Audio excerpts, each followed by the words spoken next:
What you got there? You got Nature's Valley? Mm-mm. Oh, you got a chewy thing. Quaker. All right. Dark chocolate chunk. Like things chunky. I know. Mm-hmm. Not to be a granola bar. You have to have chunks. So in the so I'm granola guessing bar. you don't like just a plain old vanilla soft serve from Dairy Queen or McDonald's. I appreciate it. Okay, so you don't have to have chunky ice cream. No. So you can I appreciate won't refuse because that is non-chunky ice cream. that I think is the pinnacle of ice cream. Soft serve from a machine, Dairy It's definitely Queen. not a pinnacle for me. I mean, I like it. I like it. That is as smooth as it can get. Yeah, it's and to very me, smooth. that's what ice cream should be. Okay. But to you, you want ice cream to break your teeth. To me, soft serve is soft serve. It's not really ice cream. You're not wrong. It is in a It's league a of its different own. thing, 'cause just like frozen yogurt. Like Yeah. I like frozen yogurt for what it is, but it's not ice cream. You're right. You know. I'll give you that. But really, any form of ice cream, That's true. I'm not on board. I'm not saying no to anything. I won't turn anything If down. you say, "Hey, would you like some ice cream?" I'm going to say yes, fully committing to whatever is coming my way. It's pretty rare. I don't know that I've turned down ice cream. Like, it would have to be something truly out there for me to not want it. I will turn down orange sherbet. Really? It's I'm sorry, but it's very phlegmy. Is it like that circus peanut? No, kind of no, vibe? it makes my It is throat very phlegmy. all yeah. Sort of like when you drink Gatorade and it gets like really phlegmy. or like a bunch of Skittles. Sweet tarts. Yeah, I Yeah. just don't like that feeling. To me, I can appreciate so that. I would say orange sherbet is probably the only one. What about rainbow? Yeah, sherbet in general kind of does I think that. it's sherbet. Sherbet. Sherbet. Sherbet. I've said it wrong like my whole Yeah. life, but my kids have corrected me. So Yeah. So yeah, I'm not a huge fan of that. It's just a weird. it's not for everybody. It's a weird thing. It's almost like in a league of its own. It is. Sherbet's its own thing. Yeah. Like it's not ice cream. So that I would say. different. All right. Well, in that case, I don't think there's any ice cream I'd say no to. Cool. All right. We do need to find some butter ice cream though. Butter pecan minus the pecan. Yes. Butter ice cream. Yeah. I'm on board. I bet it exists. I'm sure. sure We'll find it. it exists. Pecanless butter pecan. I'll Google that during this I need Pencast to and find get you it. an answer. I need to find it. Oh, we're recording. Yeah, let's maybe do this thing. Yeah. Look, everybody's there. They're waiting for us.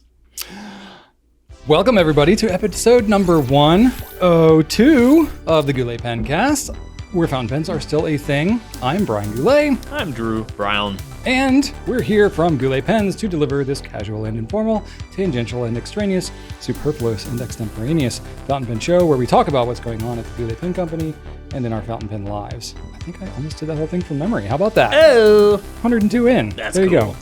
I've done it like one other episode, maybe 80 something. I don't remember. In today's show, we're going to be talking about if threaded caps are definitively better than snap caps. Maybe. There's a myth element to that. We'll get into it. The messiest pen messes that we've ever messed. We're going to be deep diving about I'm going to be deep diving about the tipping material on gold nib versus steel nibs and why does it matter and what is the deal. And then we're also going to talk about if we were the CEO of a major pen manufacturer, what would we do for that company, for the pen community, whatever. Interesting question. And we're going to spotlight one of the weirdest looking pens that we've ever seen. And we got turkey hammock nonsense towards the end. So that's what we got going on today. Let's start it off with some feedback, shall we? We shall. Okay.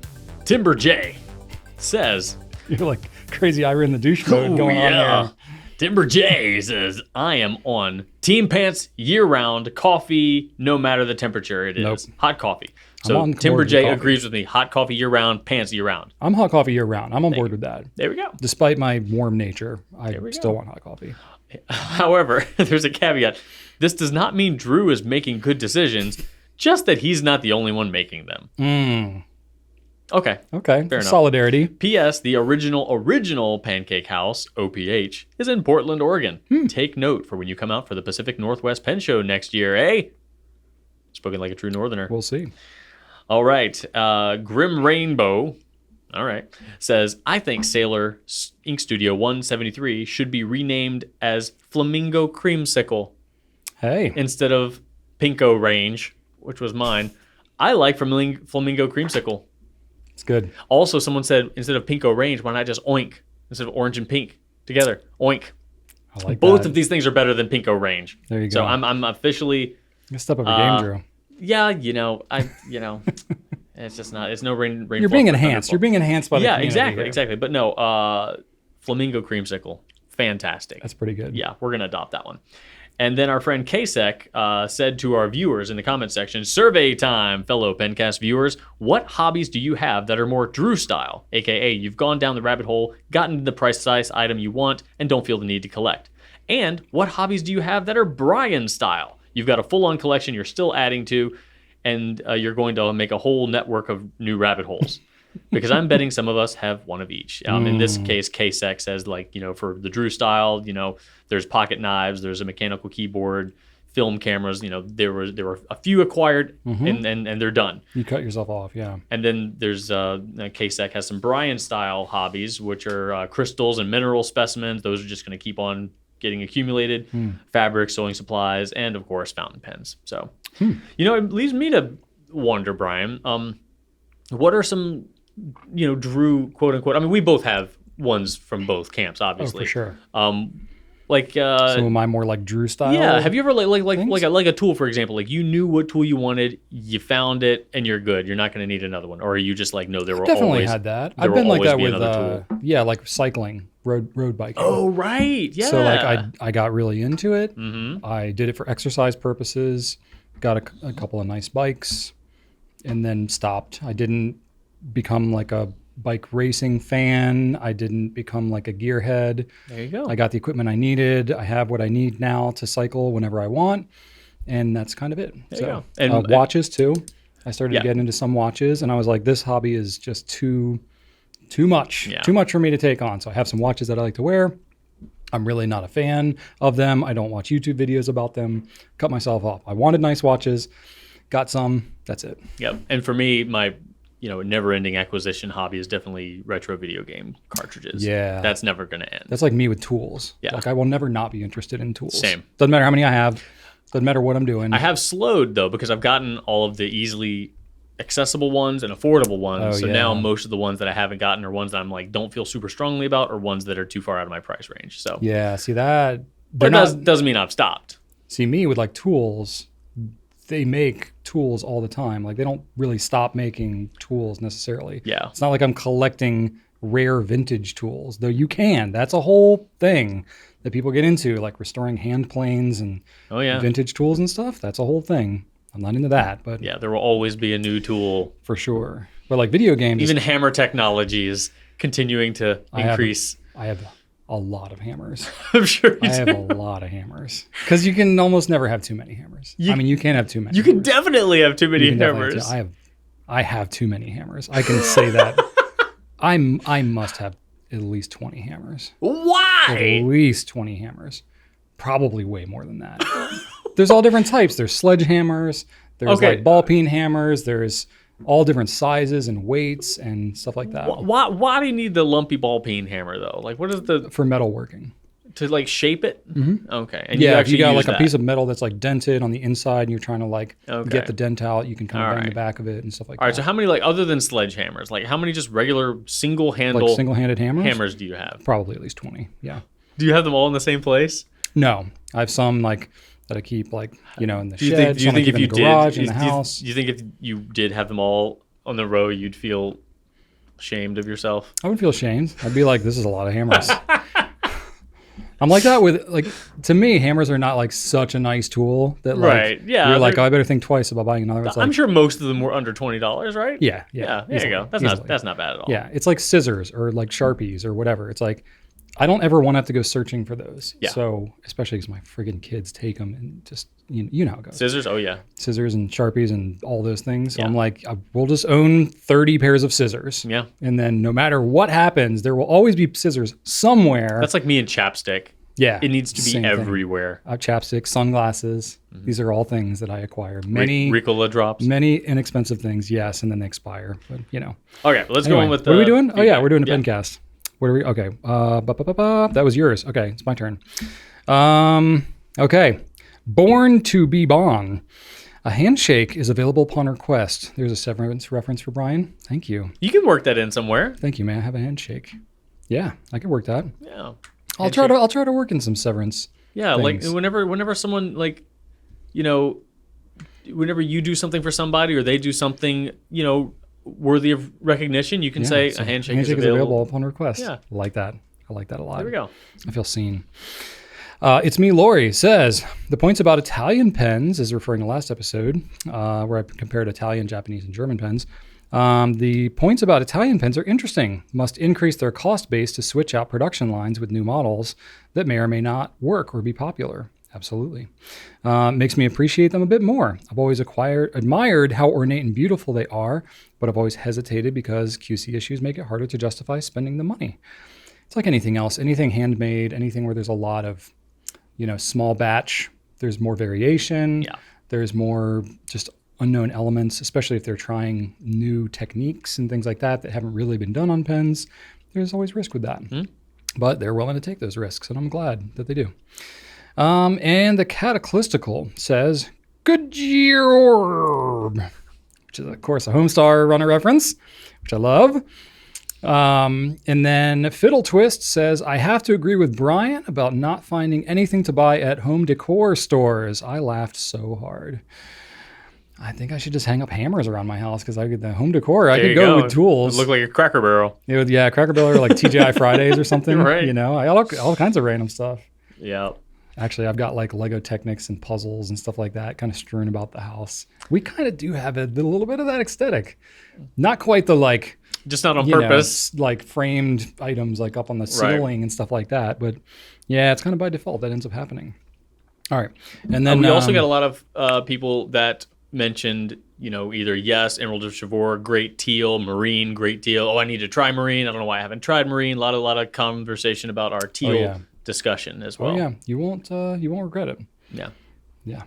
All right, and then we got an extra little thing in here. You still want to do this, Drew? Yeah, speaking of teal inks. Okay, so we're sneaking this here in the beginning because this is the first time we're doing this. Drew wants to try this more, so we'll see how it goes. But basically, we talked about some teal inks and Emerald of Chivor.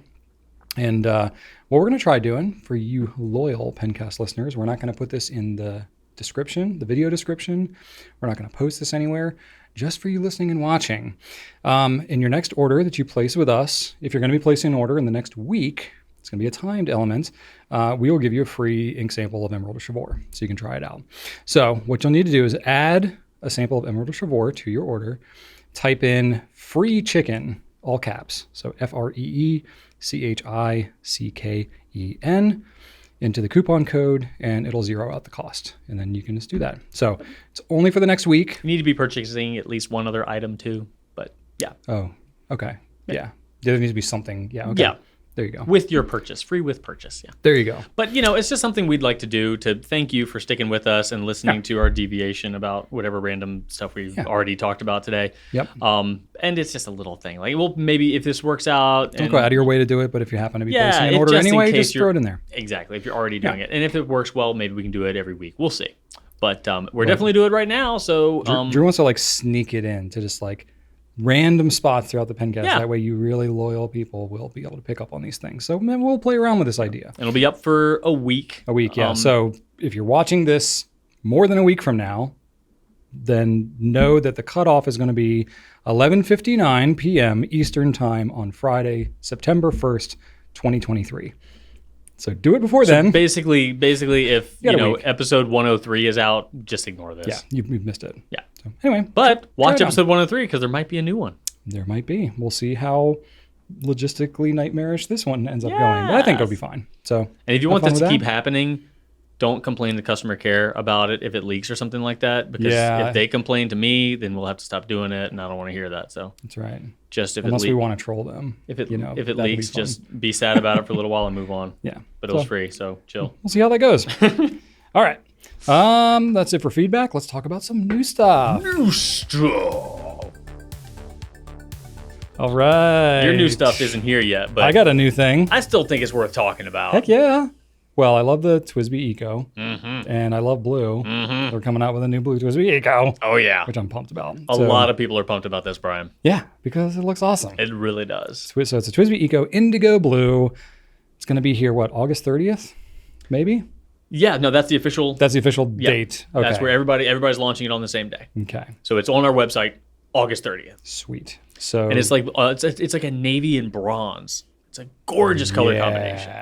looks really good. So it's not often they've done like some rose gold trims, but I don't think they've ever done a bronze. It's like trim. a darker rose gold, I think. Yeah, it looks very similar, but it should. I don't know what I'm curious. We haven't seen this pen in person yet, but I'm be curious if it's like, got some kind of coating on it, or will it like patina? You know what I mean? We shall see. I'm sure someone's going to be keeping one. I hope it. Oh, for sure, I'm keeping one. I keep every eco that comes out at this point. It's like in that price range where it's like, I don't even care if it just looks like baby, doo doo.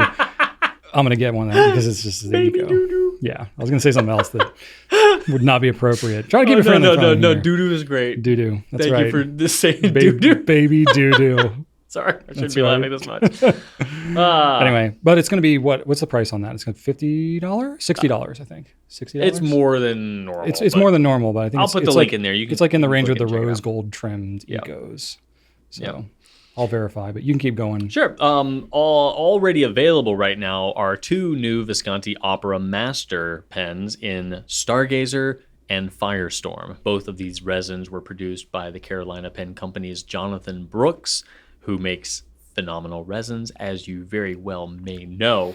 Firestorm is a blacky bronzy ready, and Stargazer is a greenish sparkly blacky thing going on. Both are lovely, and both are $956. What did you come to as far as conclusions? I've had a reaction. Yeah, I pulled up and I was it looking at it makes you feel something. Oh, this looks good. Right? $49.99. $49.99. So there you go. $50, which is a lot. It's a little more than average for an eco, but it's a stunner. IMHO. It's a stunner. I can't say I'm worried about selling out, but I did want to go ahead and mention this now before it launches in case you did want to sign up for the notification list, in which case we would email you as soon as it enters into our stock.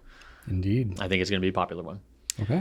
And I just wanted to say that before next Pencast, we will have launched a new Retro 51 pen. We will. And that's all I'm going to say. I will also say that it's really awesome. Did you maybe have a hand in designing? I will also say that if you like it, yes, I did have a heavy hand in its design. If you didn't like it, it was all Brian's fault. Yeah, because he said yes to it. He allowed it to happen. So you can blame him and give me credit. Fair enough. If it sucks, then you can blame him for just not controlling his employees properly and giving them too much freedom. Yeah. So I would agree with that. But no, I'm very, very excited about it, and I'm. It looks good. Yeah, I think it's one of the best I've ever seen. Not Whoa. subjectively. Whoa. If anybody was selling this, any of our competitors were selling this, I would absolutely buy this pen. Yeah, I would 100% buy, without question, buy this pen. Yeah, you would. 100%. There you go. But that's it. We're just going to tease that and then let you think about that for the next week. It'll be available early next week. Stay tuned. Yeah, not sure of the day, but we'll figure it out. All right, you ready for Q&A? I am so ready for Q&A. Let's Q&A. S. Gareth is coming to us in the first question of this week with, I have been told that if a fountain pen can be opened with one hand, its cap isn't doing its job. My 2 Platinum Preppies and 1 Plaisir can all be opened with one hand, but I have no true problems with ink drying out, probably because of the slip and seal cap. Do other pens have this problem, or is this just a myth that a fountain pen hater invented? Have you heard of this myth before? That if you can open a pen with one hand, that it's not doing its job, the cap? I have not heard this. I've never heard this specifically, but I can see it. I can see it being said by someone who's just saying that basically threaded caps are better. Yeah. Okay. Yeah. So what's interesting, reading Gareth's question here, you're talking about the ink sealing on the cap. I wonder if that's even the nature of this adage, if you will. I think it has more to do with like the long-term nature of the pen capping, like the its durability, the security of the capping, not so much the sealing. That's what because I've read or heard from people who are more like, vintage focused, which if you're more vintage focused, you would maybe have more of an opinion about the things that hold up over time, right? I can see there being stronger opinions about threaded caps for their longevity. Like having a mechanical closure on a cap as opposed to like a friction fit or like a pressure fit like you would have with a snap cap. You know, theoretically, if you have a snap cap, there's like plastic components that might be like bending or stretching or whatever that over time could wear out, or there's like metal pressure bars in there that could wear out over time.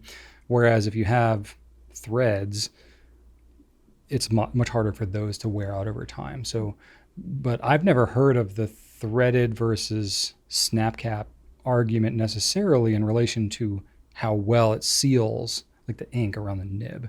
I've definitely heard that criticism before. You've heard of that? Like as a universal criticism for like styles? I've heard that like on individual pens. Yeah, I've heard that overall snap caps seal not as well as threaded caps. Yeah, for sure. I think that's a pretty common criticism. I don't really think that holds true. I agree. Myself. I agree. I'm just saying I've heard it. Okay. I think it is a supposition. I think that people just, jump to that conclusion because fountain pens traditionally do have threaded caps, and traditionally the more pricey pens yes are... and no. I mean, there's some like really popular fountain pens. There's some plenty of vintage pens that have snap caps like too. The Parker 51 was not a threaded cap. So I don't know. No, I don't. Either way, let's just get to the point of the question though about like whether or not they are actually beneficial. Like, is there his preppies? Okay, so I would say I personally don't really agree with it as a blanket statement. No. I don't think that, especially in regards to the sealing of the nib, like your Preppy and Plaisir are good examples. And we can think of other really great sealing snap caps too, like the LAMY 2000. Sure. Yeah, exactly. So I definitely don't think that that's the case. Mm-hmm. Yeah, so I don't know. Totally disagree with that adage altogether, more or less. Yeah.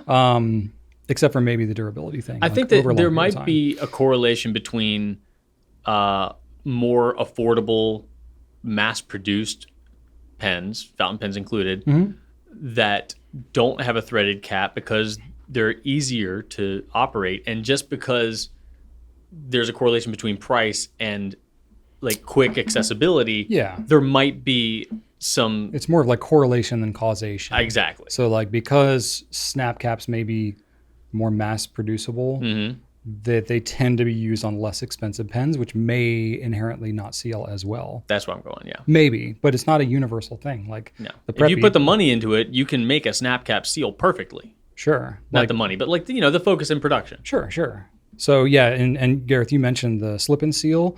I gotta nuance that a little bit because technically the slip and seal is not on the Preppy and the Plaisir. What is the difference between slip and seal and just a spring-loaded cap? Yeah, so you have like a spring-loaded like inner cap seal on the Preppy and the Plaisir, but it's just like pressure fit. So you snap it in place and it just goes up against, it mates up there pretty well. Yeah, there's a cup and then there's a spring that makes the cup kind of bounce up and down. So the slip and seal is on the 3776 Century. That's where they first introduced it 10 years ago.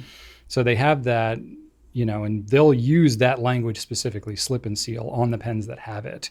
So it's effectively doing the same thing. But what's the difference? The difference is if you look at especially if you have like a clear like demonstrator, like a limited edition version of the 3776, you can see that as you're twisting it, because it's a screw thread, as you're twisting it, it sort of like twists into that inner seal, and it just does for however it's designed. It's like a very specific patent that they came up with that seals it like better.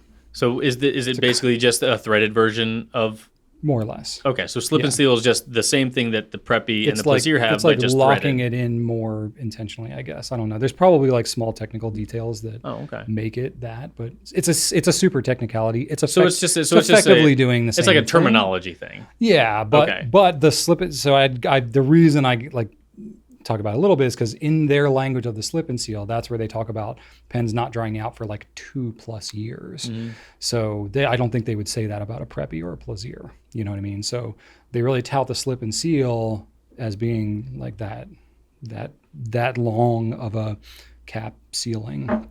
But the Preppy and Plaisir will. The technology behind them is the same though. It's a spring-loaded cup. Yes. Okay. Yes. But and you'll also see that slightly different. How is it slightly different though? It's just it's just the twist instead of the push? Yeah. Okay. And so like the twist, design of like the design of it is somehow slightly different. but we don't know what that is. Well, it's like a patented thing, and it's Okay. All right. I don't know all the like technical Yeah, specifications. I couldn't tell you. If someone asked me like, why is this slip and seal and this not, I would not have an answer. Yeah, it's Because like Esterbrook has a very similar mechanism on their Estes. their cushion cap, right? And that is effectively the same thing as the slip and seal, right? You twist it into position, and there's a spring-loaded inner cap. That In principle, it's similar, but it's not exactly the same. How is it? But I mean, are we just talking terminology, or there is actually a technical difference? Or do you think it's just like they got the patent so they can call it that? We don't know. We're getting outside of my true So area of expertise from like a technical manufacturing The standpoint. Esterbrook has that technology, and the Visconti Homo sapiens also have it. Mm-hmm. So anything with Visconti's hook-safe lock is also operating with a spring-loaded inner cap in the same way that, operationally, the same way that the 3776 does. Yeah, and I'm sure there's other pens. Yeah, too, I'm trying to think of that. any more that I have that. I know there's others. I'm not recalling. I mean, there's plenty of them that have cap inserts. Yeah, but like the know, spring-loaded the ones. spring-loaded cap specifically. inserts. Yeah, there's definitely others, but I can't recall off the top and of my head. and then there's the Profante. They have it as well in that one. I don't know if they have it on the what's that metal pen that Platinum has? Not the Plaisir. There's the one above that. Yes, Oh, right. What is that thing? I'm visualizing it. Is it another right P word? now. Procyon. Yeah. Procyon. Procyon. Yes. Does that have it? Yeah, it does. got a- Okay, yeah. it's So got all a- those, it's got an insert, but it's yeah. got the pushy one. No, that one is a threaded one. That's a threaded cap. Yeah, But so is that not a slip and seal? I don't think so. Somebody tell us. I don't know. Platinum, I don't know. if you're listening. They're not listening. They're not listening to this nonsense. Oh man. I don't know. I'll try and do some homework. But and either see if I way, can the figure out what Preppy it is. does hold a seal incredibly It does. well. It Like does. absolutely. So yeah, the Preppy is a great testament to how even an affordably priced snap cap can do the job and do the job really well. Yeah, For sure. I would say there's certainly criticisms that could be made in general about snap caps. Largely, it's a preference thing. I think, definitely snap caps have maybe a tendency to correlate more with not sealing the cap as well, perhaps. It could be argued, but it's super nuanced. And then in terms of like durability and being able to like carry it around without it coming out, it's going to be more inclined to do that than a threaded cap would. But I carry all types of pens all the time, and I definitely don't treat them with kid gloves. Yeah, and I don't really have problems. Your Traveler's pen doesn't dry out. You've never complained about that one drying out. No, and it's never E95S come works out. great. Yeah, I will say that some snap caps, like I would say Safaris, will dry out sooner than a Preppy would, in my experience. But it's not like they dry out over a weekend or anything. Right. So yeah, I would say that most of the time snap caps are just fine. But if you really wanted long term, more often than not, a threaded cap is going to last a little bit longer. But there's plenty of like screw caps that have drying out 100%. issues as well. Oh yeah, It's not like they're all better. Like there's a lot of nuances to this, but tons. and I think we've already exceeded where my knowledge is. Yeah. and Well, overall, need I to think we can move say it along. we can definitely say that it is indeed a myth that a fountain pen hater invented. Maybe not a I would fountain pen say hater, so. but somebody that a snap cap hater. snap cap Perhaps. hater. All right. Next question, Drew. Yo. John asks, "Dear Brian and Drew, okay, have either of you or anyone you know ever unscrewed the nib section of the LAMY 2000 only to make a big mess? What are some of the messiest messes that you've ever made? P.S. Asking for a friend." Ooh, sorry for your friends. Messiest messes. I have taken the grip section off of a 2000 many times, Yeah. and oftentimes with an inked up pen. Sure. And I I've got never my fingers all inky. Yeah, I've never made a mess at all. Like I feel like unless you're holding it down, even then I don't think the ink's gonna just like pour right out because it's kind of like that, like the straw with one Yeah, it's end. like the surface tension. Yeah, kind of it's keeping not it gonna. up there. So I haven't actually made a huge. I've never had like a blob of ink come out. while No, my unscrewing 2000 cleaning experience. I will say one thing that does happen with this has happened more than once with my 2000 disassembly and cleaning situation is when I'm emptying out ink. If I don't exhaust the capacity of the pen entirely, and I just when I'm just done with the ink, I'm like, yeah, forget it. As I'm ejecting the ink, if I put a little bit too much oomph behind my twist, the ink will fly out of that little hole. The little filler hole, yeah. That I have multiple times underestimated the velocity of how that thing can eject. You must ink. just really go hard on that thing. My piston is a very easy and very smooth piston. Yeah, there's like no resistance on my personal 2000. That thing is well lubed. Well loved. Yeah. So yeah, I've just shot ink right out of there, like onto myself, onto the counter. Gosh. Oh yeah. I've never done that. Well, I've shot ink out, but it's usually been like while I'm cleaning it. I forget about it. I forget about it because every other pen, the ink goes like that way. Yeah. But with the 2000, it's got that hole, so it just goes right out the side, and I'm not ready for it. Yeah. Like I'm ready. I'm holding it over the sink, so I'm ready for ink to go into it, but I always forget about that hole. Not ready for it to go rogue and go perpendicular. Not ready for that. So you always have the hole pointed towards you as you're doing it, so it gets onto you. It's pointed down, so it's the hole isn't pointed exactly, perpendicular, but kind of like that. So it'll get like on my lap or on my my it's more likely coming back towards you. Yeah, exactly. Yeah, okay. Yeah, or it just goes on the wall or something. Either way, definitely have had an issue with that. Okay. And then let's see. I've also failed many times at this is all during cleaning stuff mostly. I feel like this has happened. I have multiple times, and I'm sure you have too, had some bulb syringe mishaps where I've ejected the entire grip section of a pen off of the bulb syringe. I've definitely done that. Into the sink. Oh, yeah. I've done that twice. Neither time did I damage my nib, so I'm very, very happy with that. That hasn't happened yet. But also, I have not plugged it in super securely and had ink come right back at me. Oh, my. Or like inky water. But yeah that's disgusting. Or I've plugged it into like a Safari. They've got those prongs. Yeah. And I haven't cleared those prongs. Yeah, you got to really shove it down in there. So it leaves a little opening, and then that, again, ejecting it to the side. So it goes totally rogue. Yeah. And that there's multiple sides. So if it's not clear on one side, it's also not clear on the other side. You don't know where that thing's going. Yeah. So it's like a sprinkler.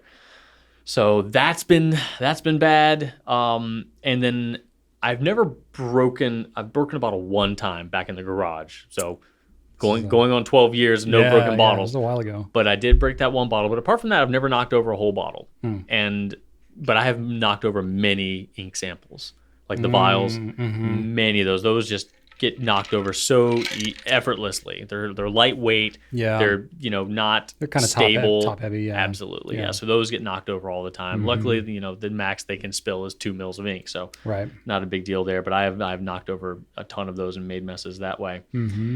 The most unique thing, though, is, again, with ink samples this time, I've made multiple messes by trying to put ink into an ink sample and not respecting the bubble that sometimes forms over the opening. Oh, right. You can put ink in that thing, and sometimes it'll roll right off the bub.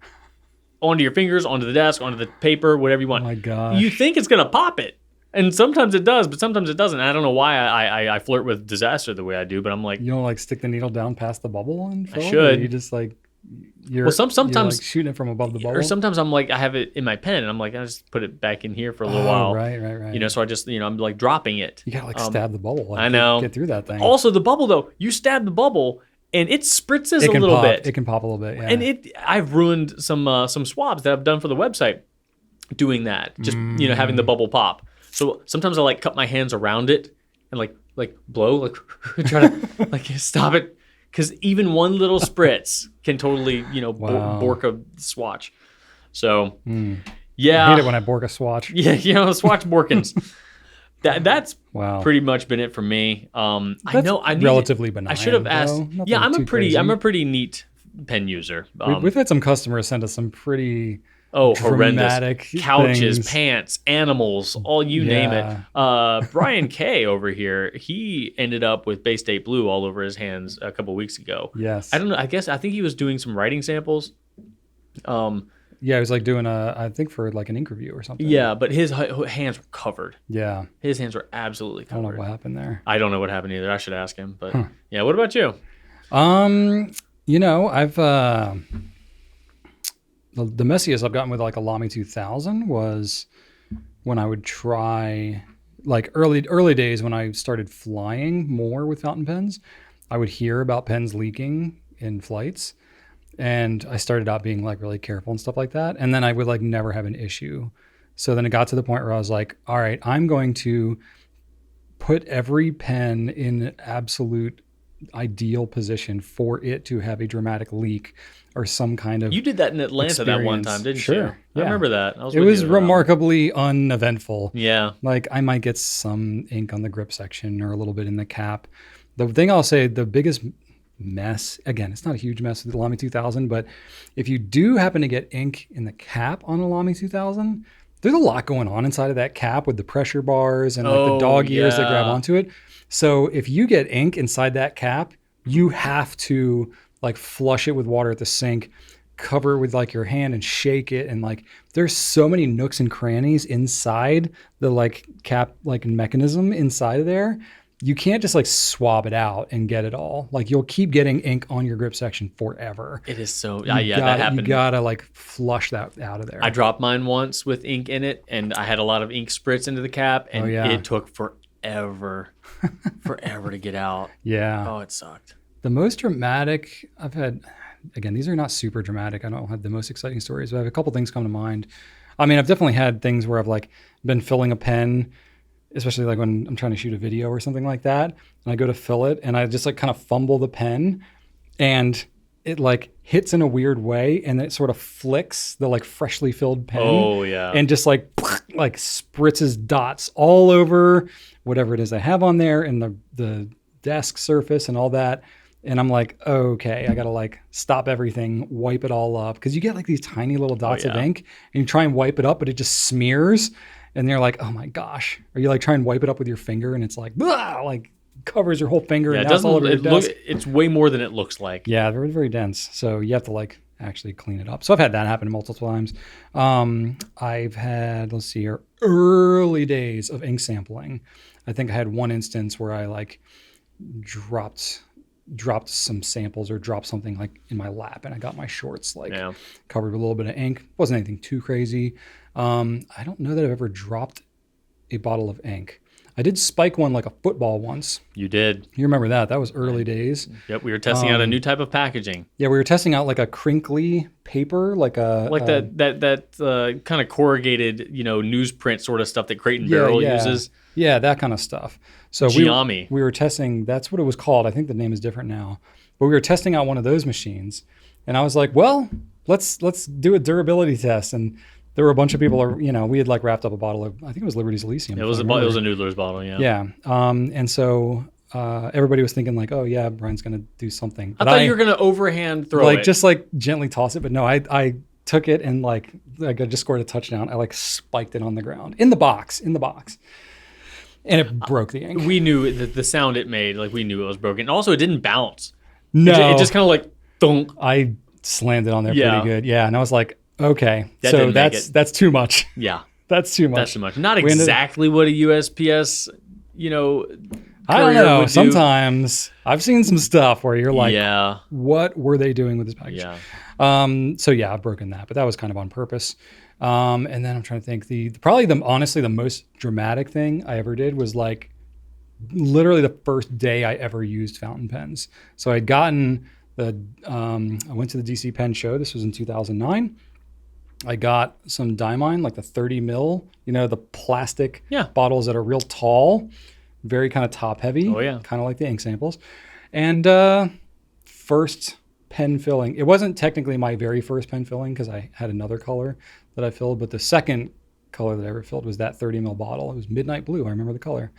And I was at my kitchen island and I went to try to fill it and I just did something weird and I knocked over the bottle and spilled almost the entire contents of the bottle all over my kitchen island. Ooh. Was it wood? No, it was like a tile granite. So like it cleaned easily and it was like a black I didn't know if it was like a chopping block or something like that. No, it didn't cause any permanent damage. Right. So, I mean, probably if it had been a lighter color, it might have stained, but because it was black, you didn't really notice. So I quickly learned that like, oh, you need to like pay attention when you're trying to fill these things. So early lessons, but I think I've had remarkably few incidents. Yeah, same here. I don't know, probably because I don't know, whatever. Lucky. Yeah, I'm pretty careful about mine. Cool. All right. Ready for this one from Maki. This one's pretty in depth. I'm just going to kind of paraphrase this There's a one. deep dive one here. Yeah. Essentially, Maki just mentioned that we've talked a lot about the nature of gold versus steel nibs and how traditionally gold performs more comfortably, sometimes better. Maki wants to know essentially if the writing experience, in my head at least, has to do with actual pen to paper, like meaning the tipping material, and not the gold portion. Since the gold portion is not what actually touches the paper, what is it about the gold nib that makes the writing experience so different? Yeah. So they're just supposing that, if the business end of the nib is the same in both steel and gold, what's the point of going with gold? Why does it feel different at all? That's a great point. And they also mentioned deep dive expected. I appreciate your insight on this. Yeah, we also left out like 4 or 5 questions that Maki asked. It's a long question. But they're all in the same vein. So yeah, get ready for a deep dive. Skip ahead if you don't want one. So how do I do that? How do you do that? You can't. This is you're stuck in real time. You can just kind of zone out, I guess. Okay, to be clear, gold nibs can feel like a different writing experience, but not all gold nibs write the same. And not all of them are going to feel drastically different than steel nibs. That's a fact. So, surprise, it depends. There's a lot of factors, and it's definitely confusing, so I feel you on that.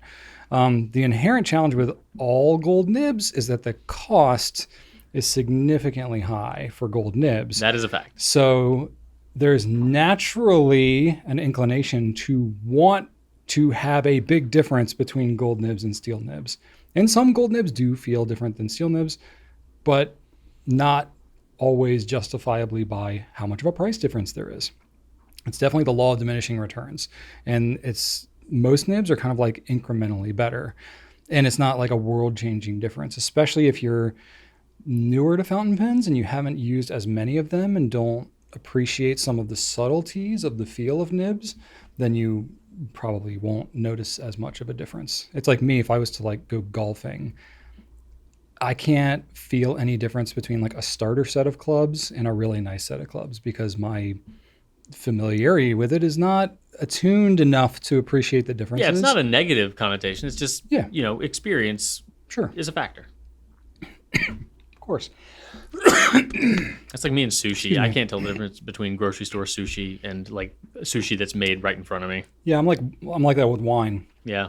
Like wine, like inexpensive wine. If it's terrible wine, I can be like, oh, that's not so great. Yeah. But if it's like okay wine, then I'm like, okay, it's fine. And if I have really good wine, then I'm like, yeah, this is smoother, whatever. But it's not like I definitely don't appreciate it for what it is. Yeah. So yeah. But anyway, there's definitely that law of diminishing returns.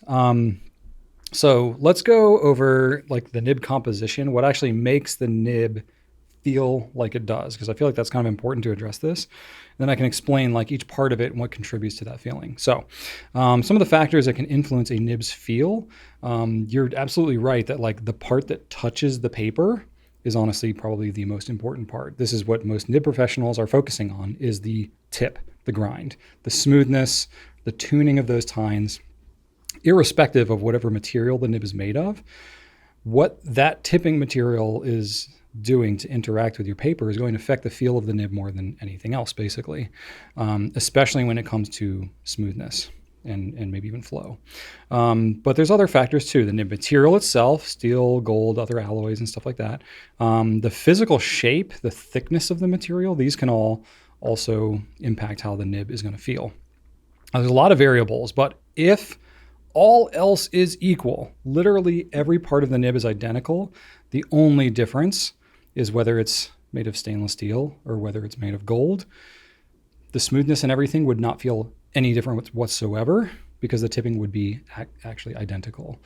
But the difference that you would feel is in the bounciness, the softness of that nib, because gold is a softer material. And again, it kind of depends on the alloy and stuff like that. But the more gold content you have, all else equal, the softer that nib is going to be in relation to stainless steel. So that's where it's like, I did the analogy before of like shock absorbers on your car versus like stiff suspension. You know, you can still drive a car and it can go fast and all that kind of stuff if you have really stiff suspension. But if you have softer suspension, it's going to be a smoother feeling ride. So even though the tires and everything, wheels can be exactly the same, just having a softer suspension will make the ride feel smoother. That's kind of what's happening with a gold nib, is that you're getting a slightly smoothed out ride. Now, it's not that you're going to feel less drag on the page. It's not that the grind is going to feel any different. It's literally just a matter of the pressure that you're putting on the nib, because everybody varies their pressure a little bit as you're moving your hand around and forming different letters. You're going to have that feeling smoothed out a little bit more with a gold nib than you might with a stainless steel nib. So it's not necessarily that the tipping itself is smoother, but it might feel smoother to you because of the bounce of that nib. The tipping material itself on both steel nibs and gold nibs, you're right that it is a tipping material that's harder than both of these. Stainless steel is a pretty hard material, and especially when like older stainless steel nibs, a lot of them weren't even tipped. Yeah. So there was just, to make them as economical as possible. I think I would say most steel stub nibs are still not tipped. Yeah, I don't know of any steel stub nib that is tipped, to be honest with you. I want to say there was one time that we don't sell any right now, but there was a reason I said almost. Was it the Aurora Ypsilon, maybe? Was that one tipped? That was a steel nib that was tipped? I don't think so, because that thing was sharp. It was sharp, but that was because of the grind. Yeah. That might be the one Maybe. that is coming to mind. Maybe. If that is the case, then my memory freaking rocks. Yeah, but that's impressive. Anyway, and it stuck out to me because it was like the only one we'd ever. It was come weird, across. yeah, because it was like a straight up metallic. Yeah. I do remember that. But yeah, so the tipping material itself, right? It's a harder wearing. It's basically like a precious metal. A lot of people like call them iridium tipping. That's the word that's used. Mostly it's not iridium because iridium is such an unbelievably rare material. Spoiler alert, I got a fun fact at the end about iridium and all that. But iridium is super hard wearing. But anything, it's in the precious metals family, like in the platinum family. And that's pretty much the metals that you're going to deal with tipping. So I think most of the time it's going to be rhodium or some alloy of like rhodium, maybe platinum, palladium, maybe a tiny bit of iridium. But iridium, basically, it's like all these materials like come from meteorites, basically. Like it doesn't naturally form on Earth. It's like millions of years ago, meteorites slammed into Earth and left these space metals.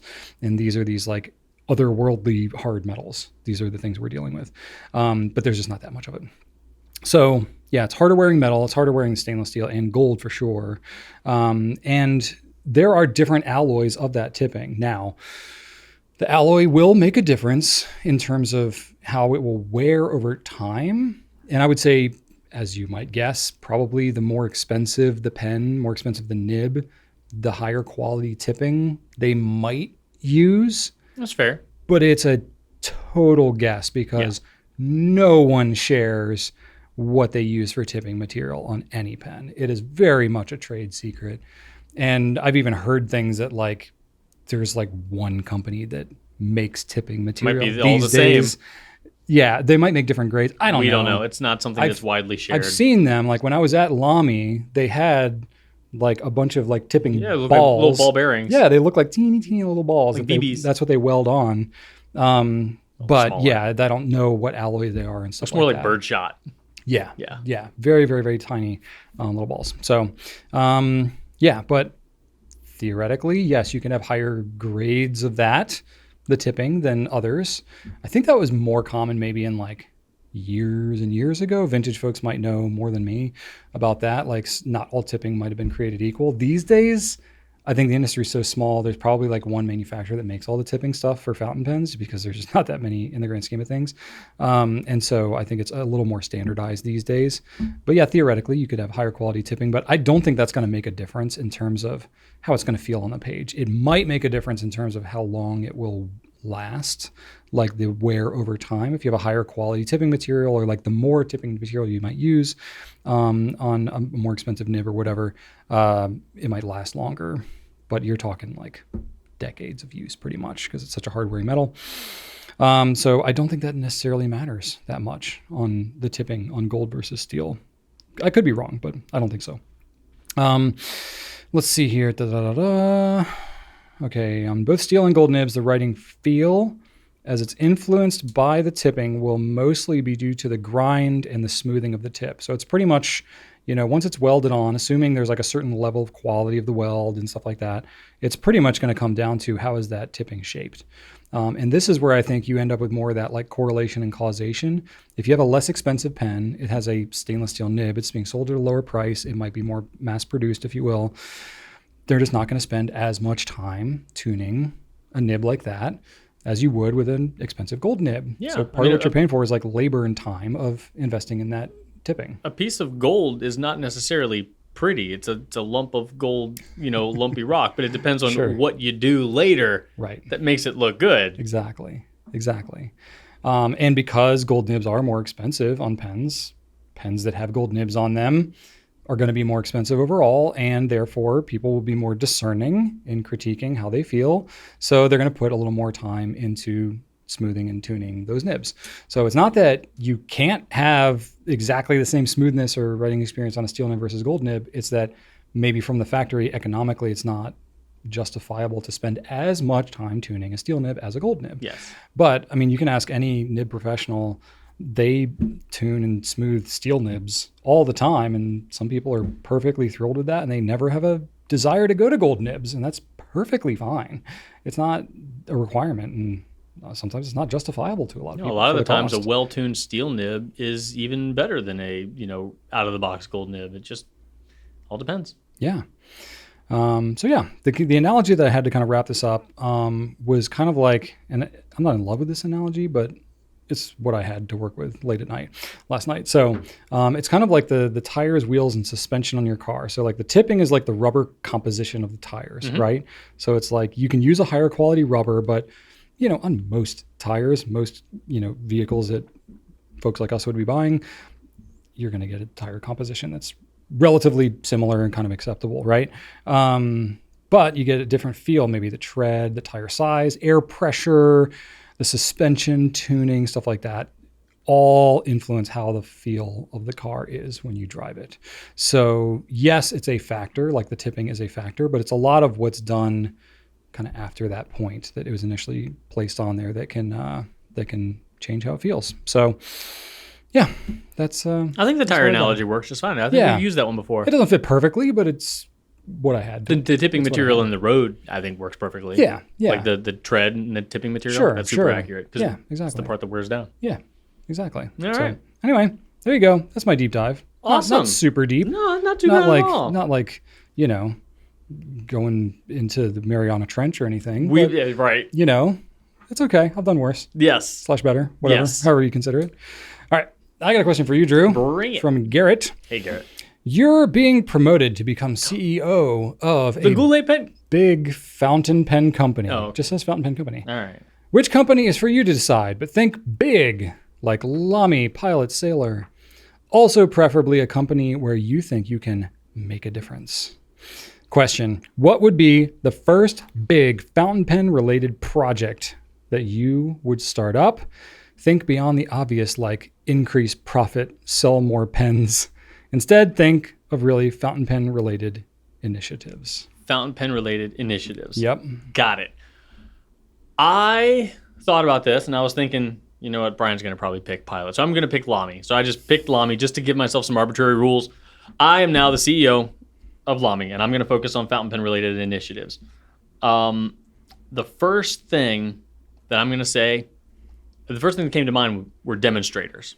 I want some LAMY demonstrator pens. They've got the Vista, but other than that, they are pretty much demonstratorless, especially compared to other fountain pen companies. Brian, every other company has a bunch of demonstrators. LAMY's just not into the whole demonstrator thing. They really don't. And I think they should be. Yeah, they just have the Vista. But then they came out with the LAMY Balloon, which is essentially a Safari like a ballpoint demonstrator, but it's only available in ballpoint. I know. So as the new CEO, I'm saying, all right, the LAMY Balloon is now in multiple colors, and it is now a Safari fountain pen version. So boom, I fixed that problem. Great.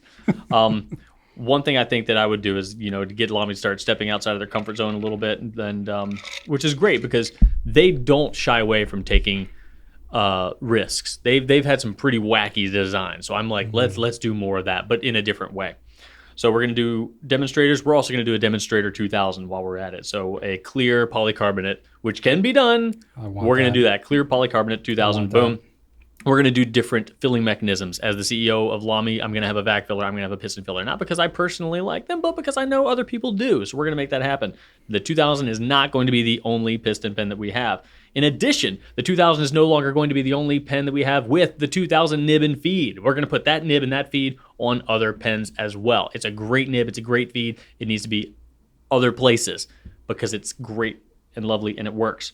We're going to have LAMY 2000 annual editions, Brian, in different colors, just like Pilot does with the Vanishing Point. We're going to do that here at LAMY with the 2000. Wow. Boom. Going to make it happen. Also, accessories. With their engineering capabilities, their production facility, they could very easily make some pretty cool accessories, I find. Some very LAMY accessories. We could do ink wells. We could do different sorts of filling companions, things like that. Vial holders, ink bottle holders, bunch of different cleaning products. Like LAMY could do some fun accessories if they wanted to do that. And then I'm going to go ahead and say I'm going to work on LAMY's cap sealing. As we mentioned earlier, I think that we can improve their air tightness, particularly in the retractable pen market. If we're asking people to shell out hundreds of dollars for a dialogue, I want that dialogue to seal up just as well as a Vanishing Point does. Get some rubber gasket things happening. I don't know. We got to work on that. I'll talk to R&D about that. We're also going to do concrete pens, Brian. Leaning all the way into the Bauhaus thing. We're going to do some concrete pens. Yep. Interesting. I don't think I've ever held a concrete pen. Neither have I, but I know they exist. It's a thing. So it's a thing. We're also going to do bigger pens, Brian, for you. Because LAMY, here at LAMY, we do a lot of very narrow pens. Yeah. But I know that there are people like you that, got some hams they need to be wrapping around some pens. So I'm going to help you out there, buddy. Okay. I'm going to do a LAMY 2000 oversize for you. So enjoy that. That would be awesome. That would be awesome. Yes. So we're going to work on some larger pens for the bigger-handed folks there. And apart from design, though, I'm going to take a page out of Pilot's book, and I'm going to establish a more consistent presence at fountain pen shows for my company, LAMY. We're going to go there and give everybody different nibs to use at the LAMY table. I think LAMY is a great option for having a little testing station if they wanted to at pen shows. So we're going to do that. And then we're also going to create a new proprietary nib for anything at the LAMY studio level and above. We're not going to have the same steel nib on the studio that you can get on the Safari any longer. I like that nib, but I think that it is much more beneficial in the entry-level market as far as swappability, find out what you like, and then move on from there. Once you get to the studio and above, that studio, you're talking like that's an $80 to $120 pen. There's something that goes on in the consumer mindset when you say this pen is $30 with the same nib and feed as this $120 pen. Like I think that I'd like to differentiate that. So beneath the studio, same nib. The studio and above gets a different nib. Different nib that you can actually justify. Yeah, we'll charge a little bit more, but we're going to dedicate a little bit more time to consistency and performance than we will on the more entry level options. So there we go, because I don't want a $120 Vista with a LAMY ABC nib on it. I think we can do different. So that's my quick symposium there. It's a lot. Drew Brown, I've got a plan. Action-packed. I've got a plan. So LAMY, let me know. All right. If Brian will give me some paid time off to go up to Heidelberg and get some stuff done, then we can make it happen. I don't think they can handle you up there, Drew. You're definitely a different speed than they are in Germany. Probably all of Europe. Yeah. Well, Italy, you could do well in Italy. You fit the Italian vibe, I think. Oh, okay. Very excitable, creative, passionate. But I also love taking breaks. Yeah, so that would work. I can do that. That would work. Oh my gosh. What about you? Okay, so I saw how much Drew put in the notes here, and I was like, maybe I can get away with not answering that much of this question. And then he sort of shamed me a little bit as we were getting ready to record here. And he was like, that's all you put in here? You were thinking too much like a business owner, Brian. I really was. It's hard for me to turn that off. Because you were thinking about I need to make money. I'm like, no, it says we're not worried about that. I was thinking very practically. And then just hearing your stuff, I'm like, oh yeah, you're just like, No, it's not you're just practical. like dreaming. Okay. So this is part trying to obfuscate getting out of this question altogether because it felt too much like work. But then I got inspired a little bit by Drew as he was literally talking. So I made some notes.